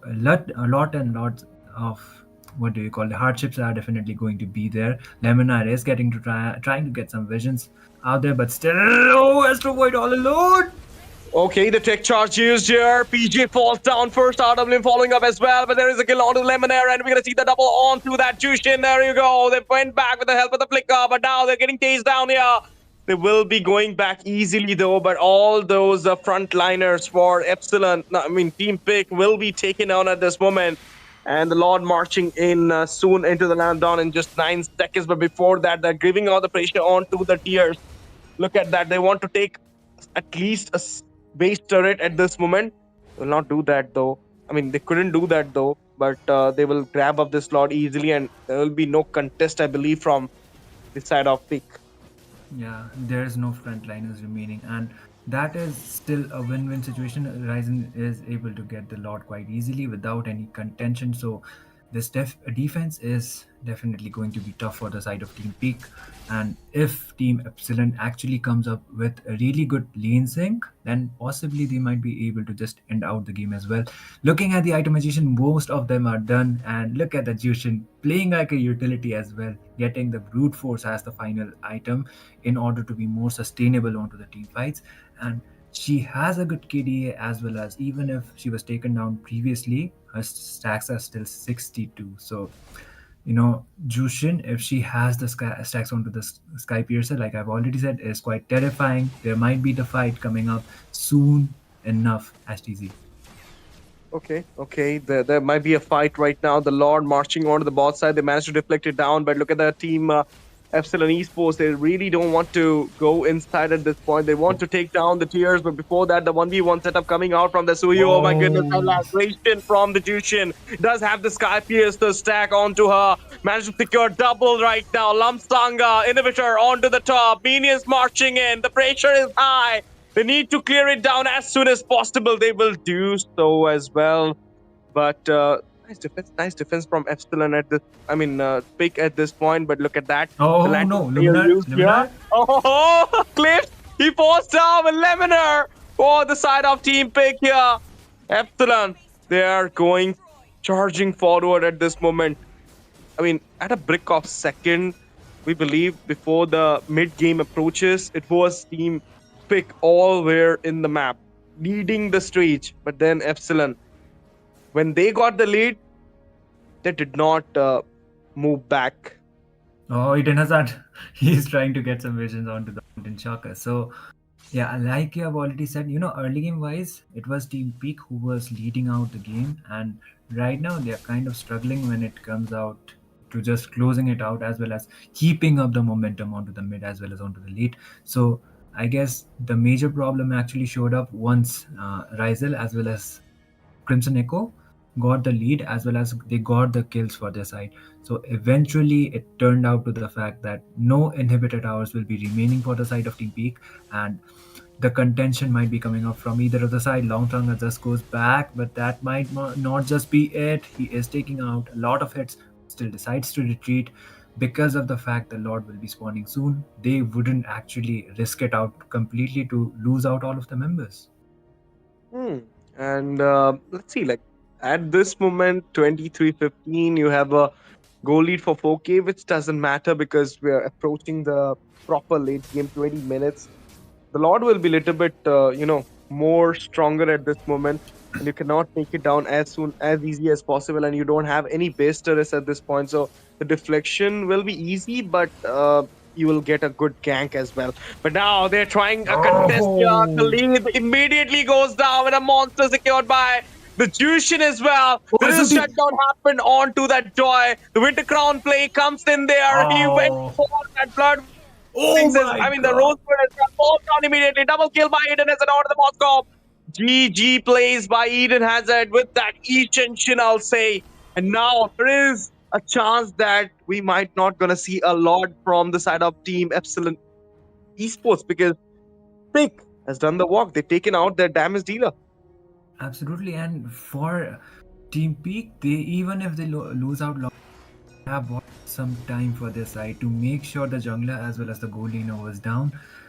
Looking at the KDA, Moscow is looking like more of a support onto this game, but still, when it comes out taking out a neutral objective, the Lord, as well as maybe out onto the turtles, as well as the minions, he is still able to do his job. And looking at the Jushin, Crimson Echo is still yet to get shutted down. And if Team Peak actually want to close it out, then the neutral objective this time will be trying to get down Crimson Echo as soon as possible. The Lord is still standing up.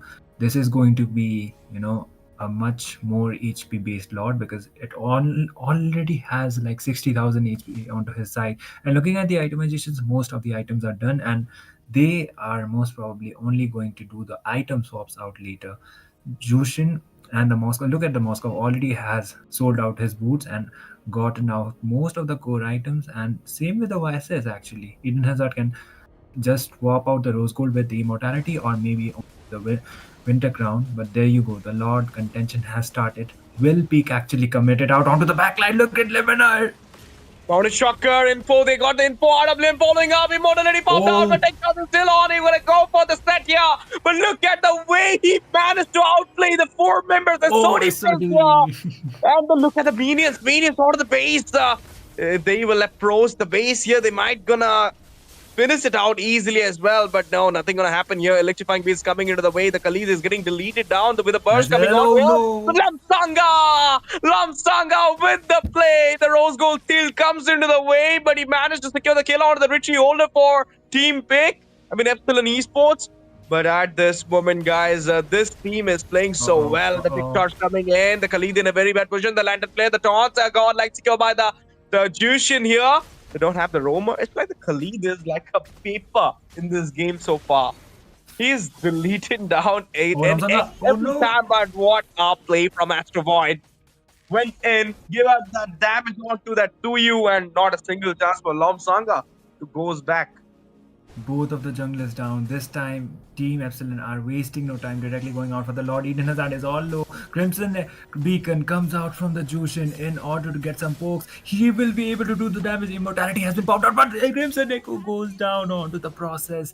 PJ is all alone, and he will be forced to retreat it out, but still, they still have Astro Void for their side. Buys the Wind of Nature from his side, and maybe they might just go out for the end instead of just going out for the Lord. They are trying to mark out onto the base. The game as well as the game number 1 after a long extended fight. Without going out for the neutrals, they decided to directly go out for the base, and that decision was worth it for them. GG for the side of Team Epsilon Esports here. They played so well at this moment. And there you go, guys. This is the win for Epsilon with a lead onto the BO3 series so far. Like the way Team Peak started the game, it was so smooth. They were onto the lead. The Astro Void was falling down solo by that Eden Hazard. But then when we saw that spike into the hand of the Joy and the Jushin, even the Astro Void got the scaling, we saw a little bit extend onto that graph in which Epsilon Esports managed to bring the win for their side. The domination was cleared in the mid to late phase, and there you go. The win goes to the side of Team EE, that is Epsilon Esports. But do you think like a 2-0 is possible here? Like, I know about Team Pick, they know how to make their comeback, so I don't think there might be a comeback. I mean, a 2-0 clean sweep. We might gonna see a comeback, because last time it was onto the draft. They baited that Valentina ban, and Team Pick went for the Sora ban. They forget about the Jushin, and ultimately the Jushin was the X factor for Epsilon. Yeah, I completely agree. And the thing, like this time, Team Peak, I actually Rocks need no protection from the rain. Decide to just prioritize ban out the Jushin instead of just giving it out, because like I've already said it out that Jushin, even after the nerfs, she has been quite really meta reliant, and once she gets the stacks, it's almost like impossible to take her down. Even if she is taken down, the contribution is already done. So Epsilon Esports will not be having the first pick advantage. This time it will be Team Peak. And like AshTZ was saying, that it might not actually be a 2-0, but I think, yeah, Butterflies born by thy wish, guided by lantern's light. Or the BO5 series, they do have the experience and they have made comebacks before. But the thing with them is, like, if they underestimate the fact and underestimate the opponent's composition like they did onto the first game, then maybe Team Epsilon Esports might actually come up with the upset. So it all depends upon how well they are able to draft it out and how well they are able to execute with their team fight composition they are going to be bringing onto the second game. Welcome to my castle, my friend. They need to execute it properly, not like the last game, like when they just believe that the early phase will help them to win the late game as well. But then, you have a Moscow in your opponent's side, and when the late approaches, the Moscow is literally fierceable. So obviously, like ignoring it out was not at all a good case. At the same time, Eden Hazard, he played so well with the Ishan Shin. It's not like he was falling down again and again, but that choice onto that Khalid pick or team pick, like when you have a chance to pick that Kaza. I am a daughter of Northern Vale. I swear to protect it till my last like with breath. The Khalid, as mentioned by my friend Malcolm, a high risk, high reward kind of thing. So obviously that's what happened. Like you went for the high risk, you went for the early phase invasion. It happened so well, but then into the mid to late, the Khalid was not at all a proper sustain. And at the same time, the Phobius was leading into the backline. I mean, he was disrupting the backline. That's the moment you could not do anything in a team fight. You cannot give a proper follow-up, but still, Eden Hazard and Lomtangai, they were doing great with that Ishan Shin and Suyu. But, like this is a 5v5 matchup. Two players cannot carry the whole game. You need to play together. You need to synergize your play. I agree completely. Yeah, Jushin 2, okay, and that will be fixed, guys. I think it's another mid laner, maybe a Yves or maybe a Zetian. So it will get fixed as soon as possible. I've been waiting for too long. Like the first banning phase is already over. Freya always onto the ban scene. If she's not banned, definitely just go for her. Despite the nerfs, she is still. Now you lead the way to the next adventure. Lena. But speaking of open picks, Sora was banned out previously, and this time Peak to Plummet. Team Peak. They will not be wasting any more time directly going out for the Sora as their first pick priority, mostly onto the EXP lane right now because of the marksman emblem adjustment, as well as not seeing that much gold lane Sora like previously. He is still valid, but more on fight for the ultimate answer form, as well as because of the thunder form, and it depends upon how you are able to capitalize with the ultimate. But the Hilda getting the priority, I think AshTZ, this might be a dangerous grass map. Yeah, I feel like it's a dangerous cross, and with a Hilda out there for the side. For now, I mean, the last game I casted with Malsam, the Hilda was Hilda got prioritized into the EXP. So if you're prioritizing this Hilda against Sora, then I believe like it could be a good pick as well. Like you don't have to give much time into the laning. You can also provide that zone to the jungle with the Hilda into the EXP, and at the same time have another proper roam kind of thing, a Kaza, a pick-off, or maybe something like a Kalea, or maybe like the Hylos into the sustain as well. Before now, they're going with the utility here, a Gwynny pick, which will be denying the pick onto the Ishan Shin and the Leo mode as well. So obviously this early Gwynny pick is a proper pick, I'll say, from Epsilon Esports. Even they are onto the match point right now. The confidence is so high. So let's see what pick will be picking at this moment. I mean, against a Gwynny, what else is better? You could have tried a Fedrin. Leo mode or maybe a Fedrin. Yeah, Leo mode is not at all a good choice, because Gwynny is a proper counter. Valor and royalty in a dead body. There you go, Leo mode comes up. Oh my god. Kimmy! Okay, they're challenging it. Let's see. Magic is my life. Bro, like it happens. Like it all depends on the. Harris, even if it is a counter pick, I love the confidence, and there you go. And it is also prioritized. Epsilon Esports are doing pretty brilliant when it comes out on the draft. But the thing is, they have 2 damage dealers for their side, and the mid laner is still yet to get picked. So, is it actually a good choice? That's the question. 2 magic, yep, 2 magic here for their side. They need something into the physical side as well. So if they will try Edith EXP, which we have seen in the last game between Team VNX versus Nova, it worked so well. So, I mean, if you really want something, I'll see like a Lunox into the mid and then Edith into the EXP. No need to go for sustain, full aggressive. Give a chance, give a gamble, because this is the match point you have. You can also try it out in the third game decider. We are here, we'll be sitting here. So obviously, like, I really want to see this kind of a matchup, this kind of a draft being shown by Epsilon, but at the same time, they might gonna force out a Forza, who knows, into the mid. But as you mentioned, already 2 magic, one more magic, and the solution is just a Radiant and an Athena. Yeah, the thing is like Team Peak, if they went out for a utility jungler like the Frederick, I am not the only one bound by these chains. The damage dealer would have been a lot easier compared to what you are going to do with the Leo mod. Even though Leo mod is only like 3 items damage dependent, most of them are like hybrid, because he can go out with the Queen's Wings and he can go out with a Brute Force or maybe something else like the defense. Come on, Dexter! It's our showtime! As well as my kiss grants you immortality or death. With the damage. So he is not completely damage built and he can sustain it out when it comes out onto the late game. This Leo mode is different. That is why he is appearing more onto the tournament scene. And we actually did see it out onto the recent tournaments that has been happening internationally, as well as onto the recent M series.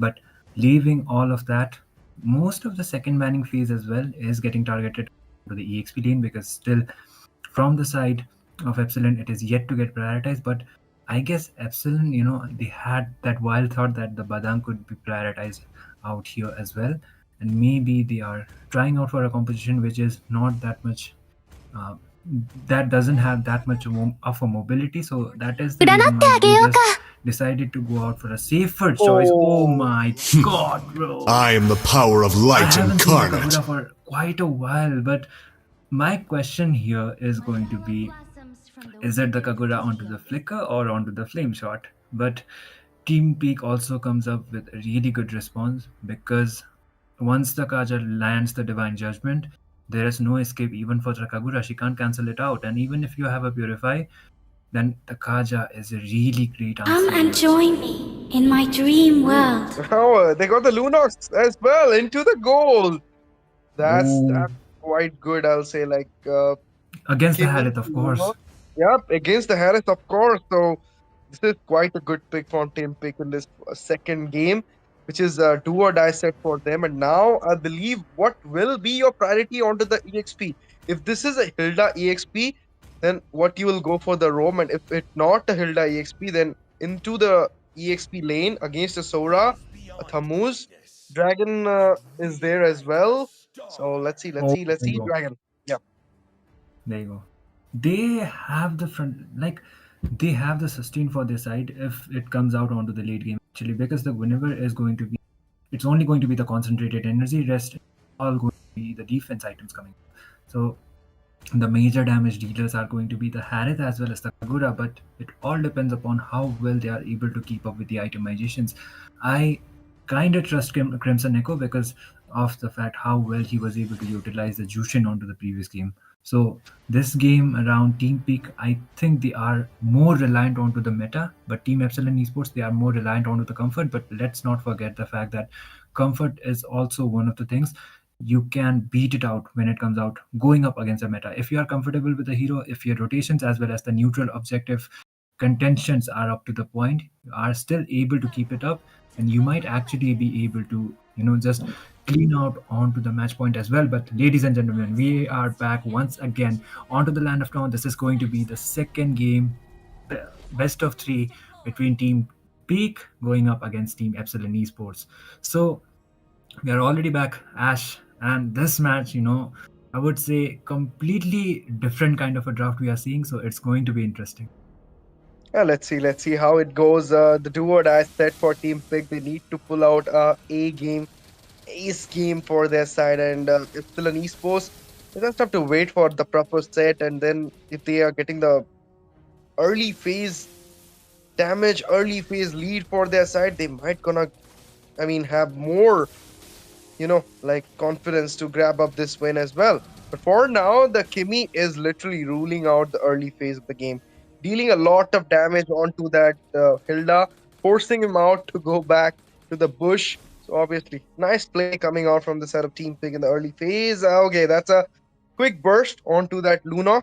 We'll just use the reason, forcing it out, and another chrono dash, synchrono fusion coming out from that Harith here. Let's see, like the Lunox versus Harith. You know, like it's a winning lane matchup for the Lunox though. Oh no! The Grand coming in, he went for the dash here, but will not be surviving it. The first blood secure for side of the Team Pig. Once again capitalized the early phase of the game for their side. I think the Yuzhong was trying to, use his S3 onto the tower actually, but he just and gave the first blood for their side. So it's first blood as well as a treat for the side of Team Peak. Losing out to EXP Lina before the level 4 mark. There is spatial migration. Violet Requiem yet to be connected. Rise goes down onto the process. 2 for none.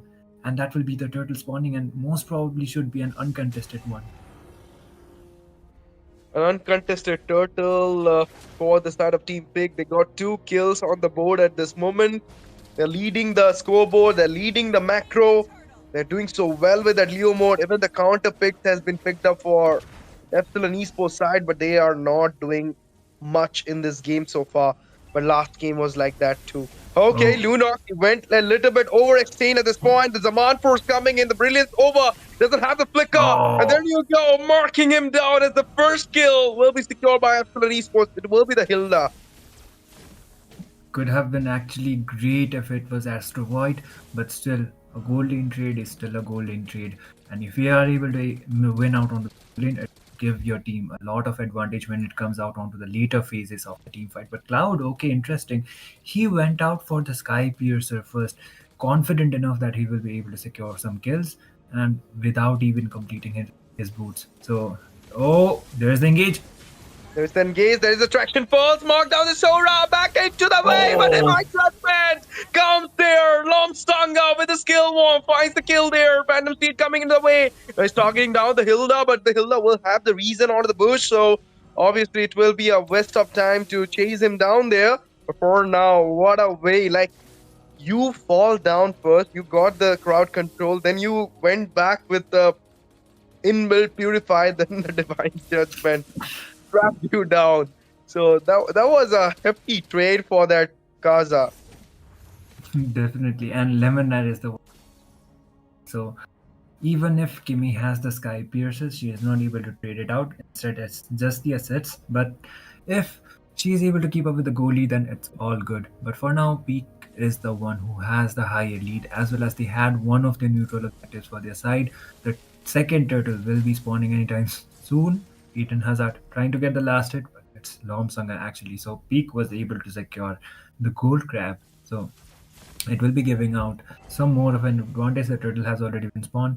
So the question is, will Team Epsilon actually be contesting out this time? They do have the jungler, so. This is the second turtle there, and this time I believe, as you mentioned, that the contest might be coming out from Epsilon Esports. But let's see. So far, the Gwynny is not giving out the proper setups here. He's away from the 8, and there you go, the Black Dragon formation coming into the way. He finds his onto the last countdown here, double 25 combo. There's the special migration coming in for the turtle. It will be get secured by Sora. Tisei got the turtle, immediately falls down there. The Brilliance coming into the way. The Kimmy goes back into the choice, but look at that target onto Eden Hazard. He can't survive. He can't go back. It will be a micro trade for the side of Epsilon Esports. And not only that, they're going on to the bot side. Might be gonna capture the structure as well. Yeah, and just for the turtle, I do agree it was PJ who got the turtle for the side of Team Peak, but you traded out 3 of your members. So was it actually worth it? Because Epsilon has got back their goal lead. And looks like slowly but surely they will be able to get out on this match as well, unless and until Crimson Echo doesn't get caught up by Divine Judgment quite often. It will be a good sign for them. But looking at the itemization, Leomod has completed his Fury Hammer and went out for the wall directly, so it will be giving out the continuous damage as well as some sustain. But there's the fight once again onto Astro Void, gets taken down from the hands of Lomsonga, just like that. Yeah, I mean, no chance when you are getting a proper gank up. Brilliance used here, need to secure those minions. Kagura following up here as well, dragging pearls into the way. The Kimi followed up, so 2 as into the top. Yep. Yeah. It was kind of a late follow-up, but still they are trying to defend it out onto the top side. The skirmish is still there, but still they're not overextending onto any team fights. This time Astro Void has already joined out on the fight, trying to force out onto the top. But I think, I actually would like to look at the itemizations, because I think Eden Hazard is kind of lacking when it comes out onto the goal lead, because he was already taken down twice, so it's not a good sign for him. He doesn't even have assist onto his name, but Astro Void has 3 assists. So the second turtle will be spawning now, and this time the team fight might be coming up sooner than that. PJ goes out with the claw form, completely misses, but there's the Black Dragon. Shundering Strike is still onto the Sora at this moment. The Black Dragon used. There's a Traction Pulse following up. Divine Judgment onto the Dragon, but he's still surviving. He's still sustaining down there. The Kaja doesn't have the Flicker at this moment. He will be falling down with the Chrono Dash coming in. Use the console, goes back, but now he's getting chased down by the Hilda. The Power of Wilderness inside the boost will be taken down by the Astro Void there. With that structure being secured, Winnie falls down. There is the Phantom Steed coming in. They need to go back, but now it doesn't have the Richie holder, so it will be an easy turtle for the side of Big here. But before that, there you go, the Leo mode is not at all a good situation. That goes in. Lumstanga falls down. Eclipse goes down as well. PJ got the kill there. Now they're marking down the Lunox. Sora comes into the way. 3-man trapping him down there. Can he survive? Can he survive this magic burst coming out from the both members? No, he can't. The Chrono Dash Synchrono Fission combo will just capture the kill by Astro Void. And now Easy Turtle, which was there for Team Pick, will just convert it down into the side for Epsilon Esports.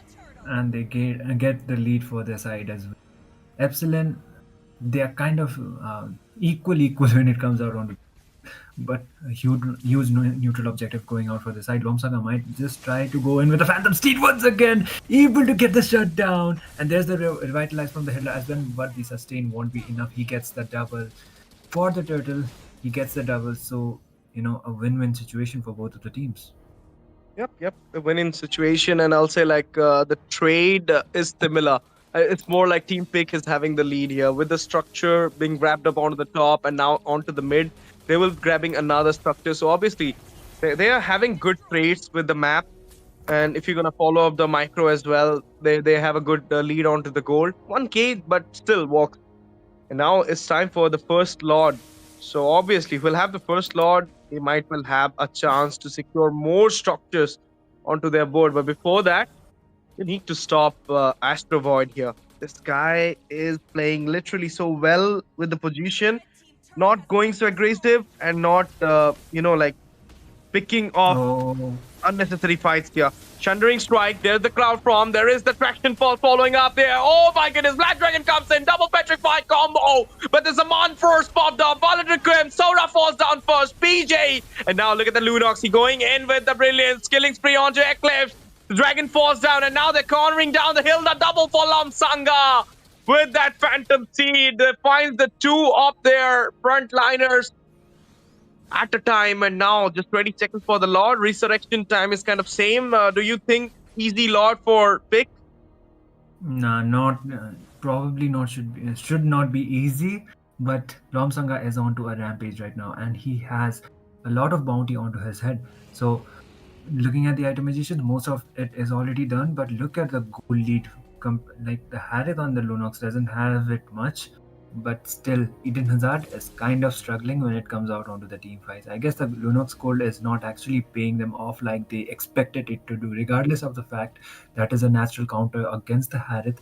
Just to win out the lane, you picked out the Lunox, and it's not paying off right now. But who knows, onto the next upcoming team fights, the results might be quite different. Even if the Kimi had got the Sky Piercer as the first item priority, she has 10 stacks onto her, but the thing is, the most kills that Team Peak has right now is Lomsanga. So it all depends upon how well they are able to keep it up on the later phases. And looking at the tower advantage, it's almost the same, but Epsilon are 2 towers behind. So this Lord is going to be quite crucial for the side as well. Even they're putting the pressure onto the top, so like one member need to go there, clear down those minions. Yeah. He's trying though. But look at the setup. Oh, the setup! I told you! At the setup, Eden Hazard falls down immediately. Traction falls coming in. The Black Dragon follow up as well. Vanity got used by Lamsanga, but now he's getting trapped down. Rizel Force now slain on to the Hilda. And now a shutdown coming by Astro Void. This guy, furious with that Harith. And Soda, PJ is there on the back double for Astro. My goodness, this guy is so good with his Harith at this moment. Carrying the team on his shoulders, solo. I mean, playing so well, and nobody is there to stop this Harith at this moment. He got the Purify, so he cannot Divine Judgment him. Yep. And the thing is, like, Eclipse tries to go in. Leminar will be forced to go back. They don't have the jungler, so they won't be contesting out for the Lord anytime soon. But Lomsanga will be back onto the scene as well. So maybe team Epsilon Esports will be going out for the Lord as soon as possible. Lunox has got the divine, not the divine judgment, whatever. It is the genius one she got, so it will be giving out some more stats. But the thing is, she doesn't have any kills onto her name. There's the dive. Rizel just goes back, but there's a divine judgment.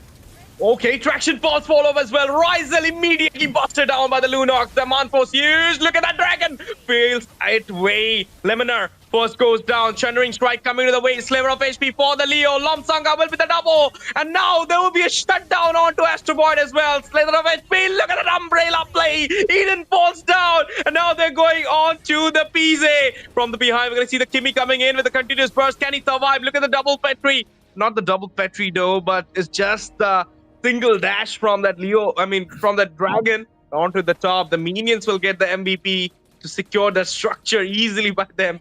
You need to clear it down. Minions for the MVP. PJ just goes back and is also low onto the HP. They are forced to retreat it out. Don't have the major damage dealers, and both of the teams be retreating it out for now. But look at the Hilda.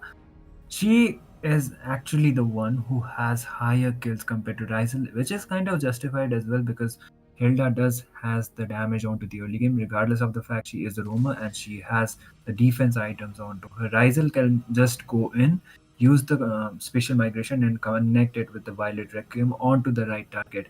If he is able to do so, then the team will immediately just follow up and give them the treats. But looking at the itemizations, I think Harith has already completed out most of his build. There is the steed, but the damage is still not going to be enough. The Lord side, there might be a fight coming up anytime soon, Ash. Yeah, I mean, still now they're not going to survive, but look at that. Not a good sign for the PJ. He survived somehow with the help of that soaring vibe, but still, like at this moment, Epsilon Esports, they're playing so well. They're playing so defensively. Divine Judgment. Look at that traction pulse coming in as well. Oh my goodness, umbrella play. It has a double for the Kagu. And now he's going for a triple. Leminar falls down immediately. Astro Void too, but now chasing down Lamsanga. He can't survive. Triple kill for the Kagura. Crimson Echo. Literally playing out the minds of Team Pick at this moment. Just the Kimi into the lineup down, and he can't do anything. Yeah, and it's going to be an uncontested of Team Epsilon Esports. Regardless of the fact they waited out for the side of Team Peak to actually fall off, their consistency as well as their, wait actually paid off. They got a 4-4-1. They only lost Astro Void onto the fight and they are able to take down the Lord. So this Lord is quite crucial, but the thing for the side of Team Peak is they do have the advantage because of the towers they have for their side. They still have more towers compared to the side of Team Epsilon Esports. So the defense, it actually might not just be enough to actually end out the game unless a potential wipeout comes up from the side of Team Epsilon Esports. So this team fight is going to be crucial. Even if you are not able to end the game, at least get as much towers as possible. I think the Kagura should have went for the Sky Piercer for Epsilon Esports side. Like, she could have got a lot of kills though. But she did not go for the Sky Piercer. Rather than that, she went for Glowing One. That's a good Kagura. Like, why don't I find some Kagura like this in my rank games? Oh, there you But go. on to the bot side, the game is on. There you go. Phantom Studios, Eclipse falls down easily, but on to the bot. We're gonna see the structure will be getting taken down. It's a cross map play coming out from the side of Team Epsilon Esports. They're going with a hefty amount of minions into the base. Kaza following up there, giving out the zone here. There is the minions waves coming into the mid as well. Structure 2 is in danger. It will be easily cleared down by the Lunox and the Kimi's burst. This is a well-to-do clearance onto the minion waves, but still now, when the late game is approaching, I feel like Epsilon is somehow rising. Slowly, but really.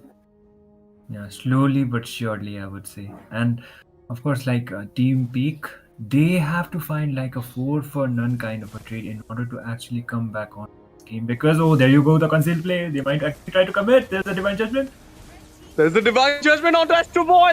Sanga with the Phantom Sheet finds the kill, and now he's going for a double onto the Gwynny, but this time it will be PJ with the kill, and he goes back there. Epsilon will follow up the Hilda onto the way, and 3-man down with the tier 2 in danger. It's just the Dragon and the Kagura. They might not gonna defend this inhibitor at this point as well, because 4 members are going to charge on Dragon. Divine Judgment there, but Lunox falls down immediately. Dragon falls in as well. Shut down happened to the Kagura. A play comes in with just 1 cannon minion. Team Pick will just secure this win for a 3rd game decider at MZU Virthli 2026 Fest. Just, oh my god, speak of the devil at this point. I just mentioned out that if they are able to get a 4 for none or a 3 for none, they might actually be able to pull off the trades. And there you go. That will be Team Peak Diplomat actually coming up with a comeback. So like Ashley Z was saying, it might not actually be a clean sweep. And yeah, man, like this guy is a devil as well on his point. So both of us came up with a Caster's Curse, and we will be having a game 3 onto our hands, ladies and gentlemen. So this is going to be the 3rd match coming up from the side of Team Epsilon going up against the Team Peak. And this game was quite extended. I did thought that Team Epsilon had it onto their hands, unless the last risky conceal play, which is actually worth it, because once Kaja got the Divine Judgment onto the Harith, that was the main game changer, and they got a kill onto Rizel as well. So instead of going out for the neutrals, they directly just went out onto the base. And it was absolutely worth it. You know, the Kagura as well as the Yuzhong, they to the ultimates. So even if the Black Dragon was there, they couldn't have been able to defend it when it came out of the minions. Let's see, guys, what will be happening in the 3rd game decider, because Team Big, they did well in this game. Like, last moment, that fight, and 3-man down, then the Kagura. I'll say, like, PZ is the real winner here, real MVP, because rather than focusing on the Dragon, he went there into the backside to take down that Kagura. So, obviously, that was a pretty wise move from PJ. And there you go, the win is a win. And now we'll be into the 3rd game decider. Toss will be there. I believe like Epsilon Esports could have brought something else rather than that Gwynny into the jungle. Yeah, I think like if the Guinevere actually, I guess the pick-off wise, like you already said, but the thing was, if she was not able to, keep up with the pick-offs, and I believe like Rizel is comfortable instead of the utility, if he got out for an assassin, maybe the scenario would have been different, but it's just on to what if. So the game has already been done, and Peak have already got the 2nd game onto their hands. So I would say this 3rd game is going to be do or die for both of the sides. And by far, even Team Eclipse are playing out really well when it comes out onto this best of 3 series. So if the consistent performance still is able to keep it up, then the 3rd match is going to be interesting as well. But here we are already onto the drafting phase. So if you, all of the viewers, if you have just joined the stream, then make sure you like, share, and comment onto the stream, onto the live chat actually, and make sure the engagement is definitely there. So It will be boosting the organization as well as it will be boosting us people as well. We do read the live chats and we do like interacting with our viewers too. So without any further ado, Epsilon are having the first pick advantage. This is going to be the decider game for both of the sides. Ash, any guesses like what could be the target bans this time? I've been waiting for too long. I think the I've been targeted waiting bans for will too be onto the long. Sora, I believe. The PJ onto that Sora was a deciding factor for pick. And other than the Sora, the Lunox thing as well, like they left the Lunox last time. That went into the hand of Epsilon Esports. I told you, like the Lunox Harith could have been a better Butterfly chance is for born by thy Epsilon wish, Esports, but this guided time, by lantern's respect to light. the carry. We have been seeing the carry ban since the last two games, so obviously this game will also bring that carry into the ban, and Team Pick will never open that Jushin again in any of the game. The first game just went out from the hand because of that Jushin, and I'll say like Lomsanga with that Leo mode played so well against the Guinevere. I didn't cure the pain. Even that I was a harness counter, but it. still his play was so proper. And now there is the Valentina ban. So suggesting us that Team Pick will just vest a ban onto the Sora, or will they give it on as a trade to Epsilon? Yeah, that's the main question actually. And I think like Team Epsilon Esports, they actually went out for the Valentina ban. So I believe they will be coming off with a mid laner that could actually be more like a pick off, or maybe in my wild guesses it could be a Faramis or maybe something else, but they might be trying to pick out the Sora, because if the Sora is open, now you lead the way to the next adventure. That's a good answer if there is a Valentina EXP. I am a daughter of Northern Vale. I on. swear to protect it So, till my last breath. Yeah, that was definitely cooking, in my opinion. Yep. Let's see, guys. The Freya into the ban list, and now the third ban coming out from the side of Team Pick. What it could be, like at this moment, I'll say like you should ban the Leo. Okay, not the Leo, but the Grok. What's big here? Epsilon Esports, Leo mode, Fight for or the a Sora? ultimate answer. Oh, Sora is banned though. Hilda. Hilda actually did out really well. So it was I'm like born the thing with was, talent. Okay, they will this time, and this actually might be a statement because they might be trying to say like this is how a Guinevere is played, or maybe the Guinevere curse is still going to be continuing onto this match as well. If Peak to Plummet are not able to win this game, then the Guinevere will not have a good win rate onto this best of 3 series. So Guinevere is already the response. Maybe they will be going for an EXP or maybe a mid laner, or they might just go out for a roam. But I think we are missing out on something that has not actually been My onto kiss the ban grants section. you What it actually could immortality be, Ash? or death. I think no. The Alice is here, so Dragon, like a Dragon into the EXP. But as you asked about the ban section, I'll say like the Lunox is open though. I mean, if they could have rested down that Lunox there, it could have been a better choice. But Kaza, what about a Kaza? Like Pick with a Kaza once again. Crowned by heaven's mandate. If you are My- going out Come for on, Kaza, Dexter. It's to our ban show him time. Out, then if you ban him out onto the second banning field. So it actually leaves out a lot of options for either of the sides, and Kaja is more of a pick-off and he has a kidnap strategy. And I have completely forgot. She is still open. She can actually be prioritized from the side of Team Peak, but it's all on to like how well is Lemon are able to capitalize on. And I think like Kalia does out really well when it comes out just using out a Tsunami Slam, but the only downfall is if you pick out the Kalia Sand really rises early, then when I a give lot the of word. purifies will be the answer, but oh no. Onto the first game, it didn't work out quite well. He is like a double-edged sword, like Molsom has already said it out, and if you're not able to capitalize onto the early, then the tables is going to be turning on to you.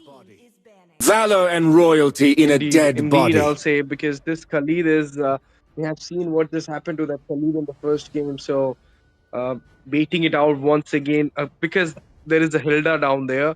is not at all a good choice, I'll say, for Team Pick in a do or die set for them.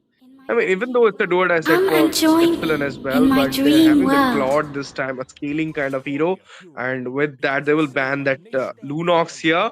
I think the last ban will be onto the Leslie as well, Itami, because I mean, They call Leslie me is a good hero matchup against because the I Claude, saved my so nation from maybe falling apart. Yeah, I actually agree with that. But Leslie, she has actually appeared in one of the matches of M2, and it was Team Aurora who picked it.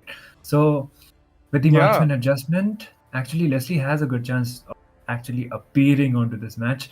But like I've already said, if it's not comfortable with the team fight composition, then the chances are really low. But it's never zero. And Leslie is one of the heroes which actually scales up a lot when it comes out onto the late game. One of the less Among the marksmen planes who exists deals the out the 2 equilibrium, damage. The carry has already which been I banned, was so made for. there is a slight chance, but maybe they might be going out with a regular kind of a gold laner, which could be the hero which we mostly see onto the gold lane. It can be anything. Of course. And now there's the ban onto the E. The Leslie is open at this point. Eden Hazard can also pick a Harith for The his side. southern seas But are there is, my before Eden domain. Hazard's pick, will be Cloud onto that Kadita. And now I believe if you're going for a Harith, will be the worst decision for Team Yeah. Pick. They got Yep. 3 heroes. Fourth one will be not at all a good choice. And even if like it was a Lunox, I could have managed it because even though you put a Radiant, you put a Athena, the Lunox still strike you down.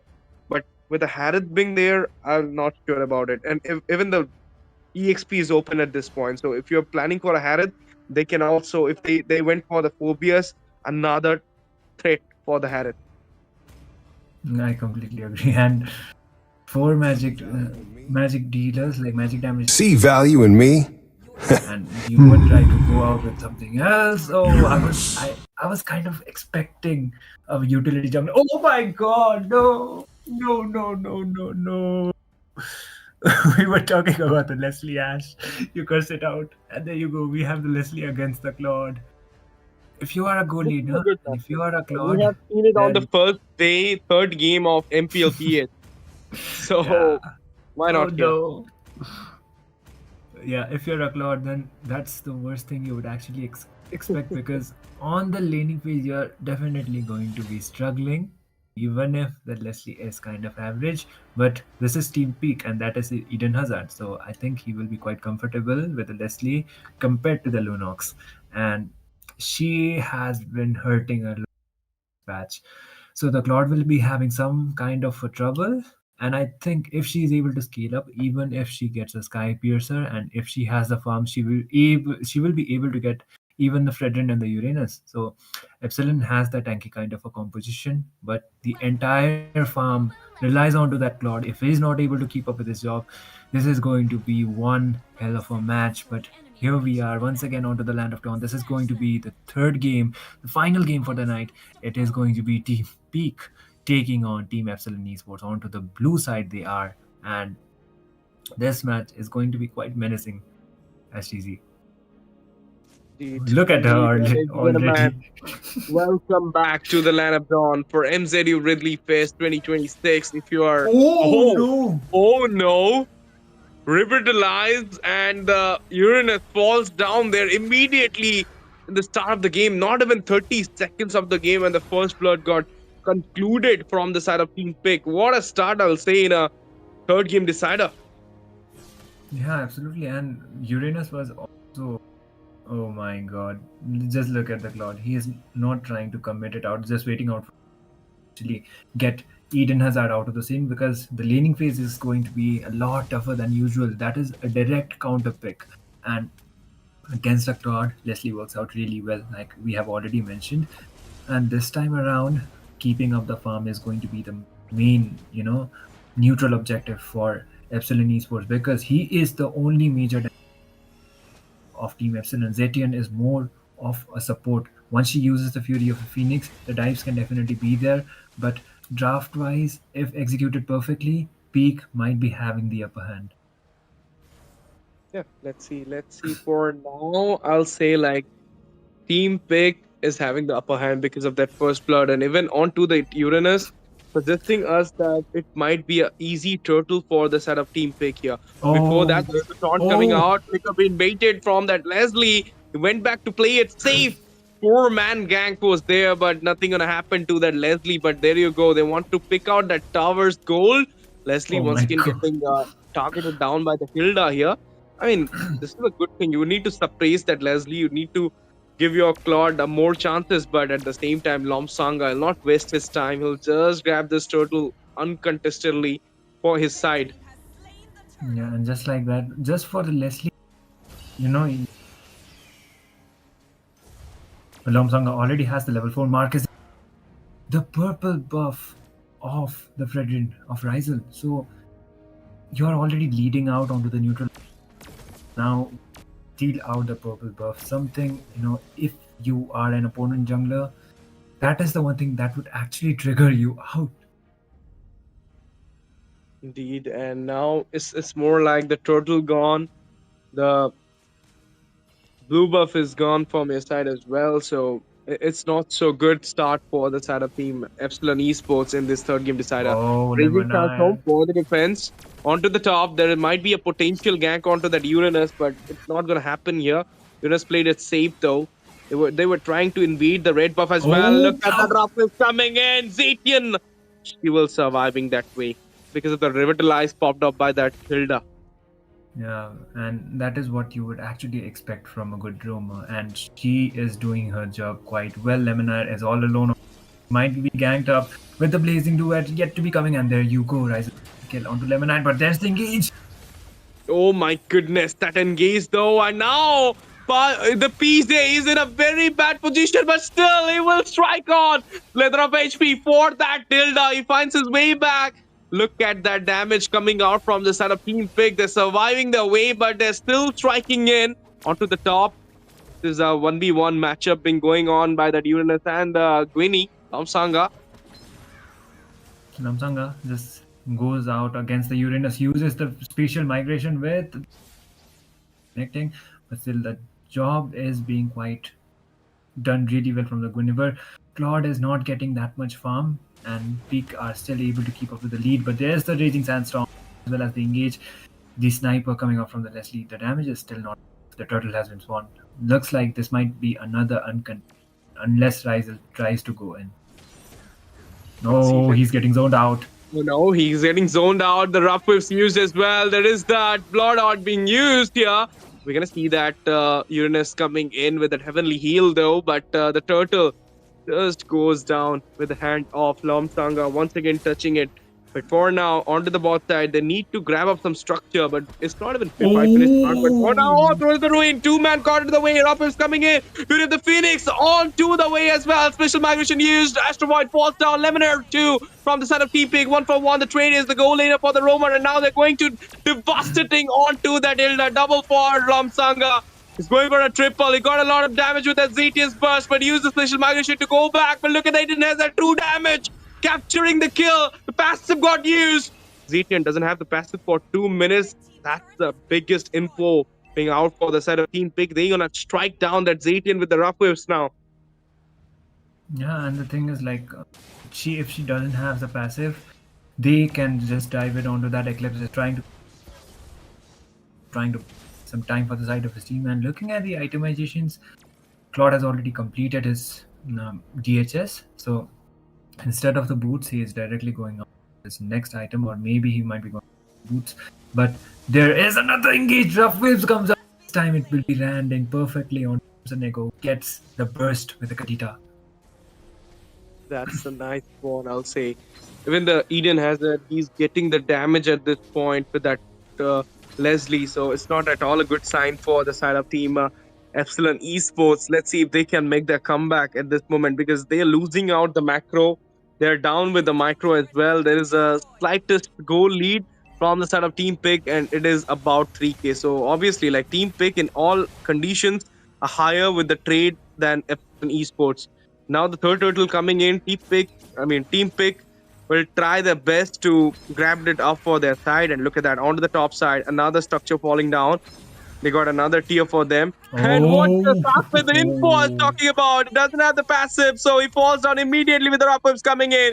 And now they're fighting all to the way in the top side. The blazing duet used, but nothing gonna happen. Striking on to that Claude. Double secure onto the Hilda. Team pick capitalizing the game right now.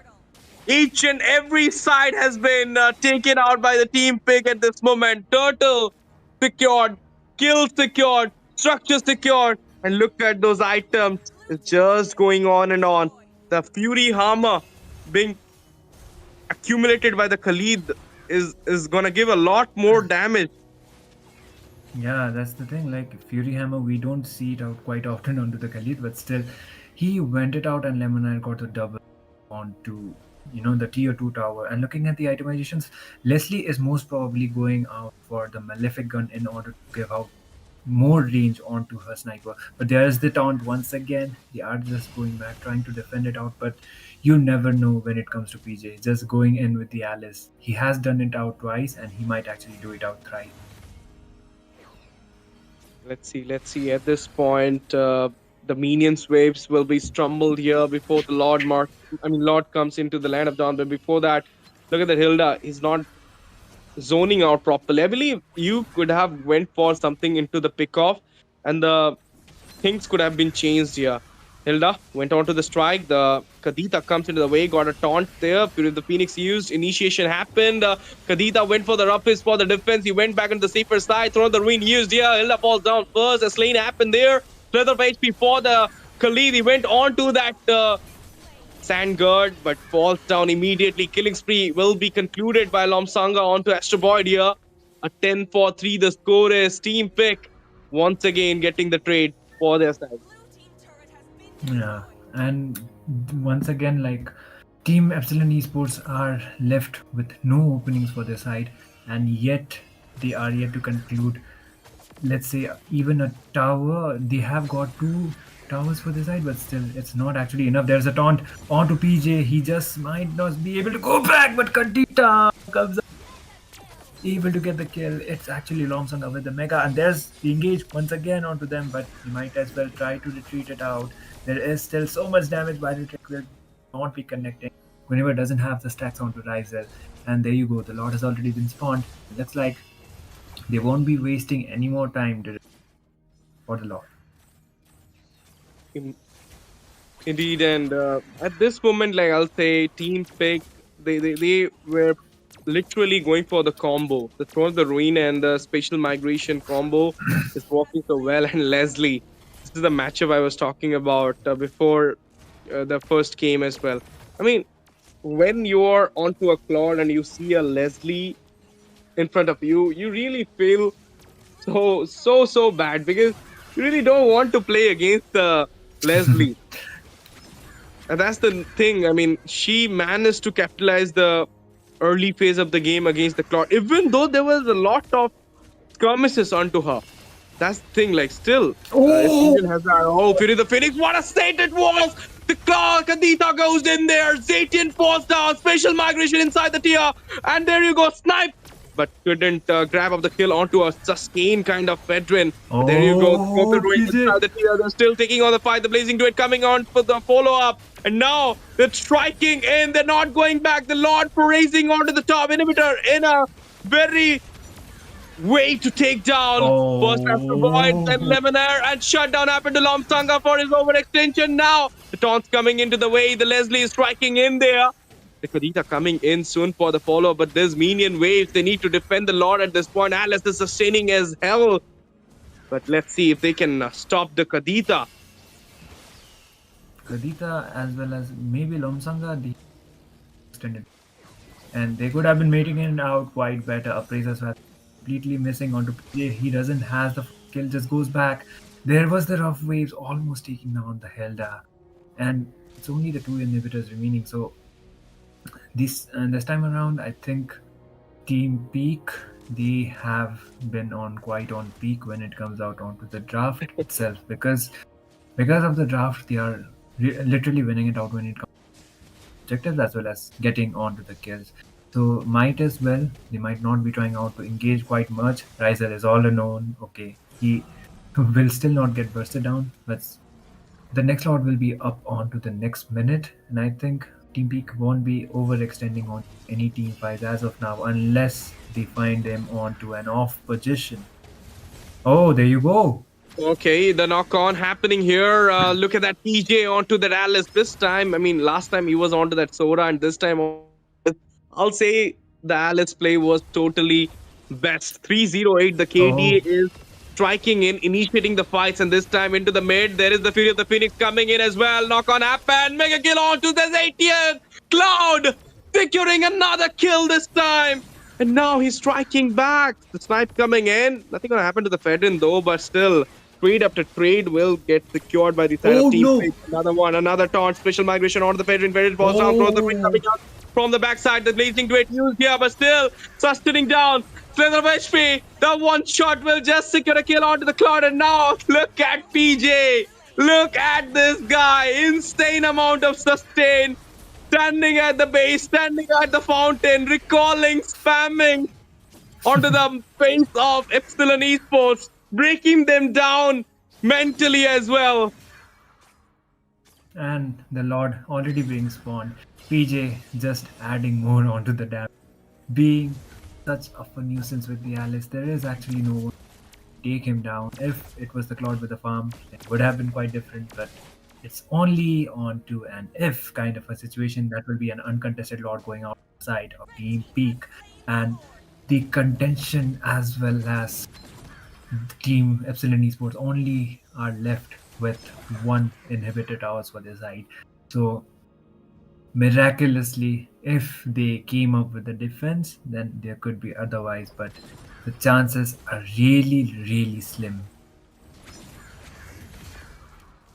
Let's see, guys, what will be happening here. The Lord got secured by the side of Team Pick here, and there you go. The Lord marching in to the mid.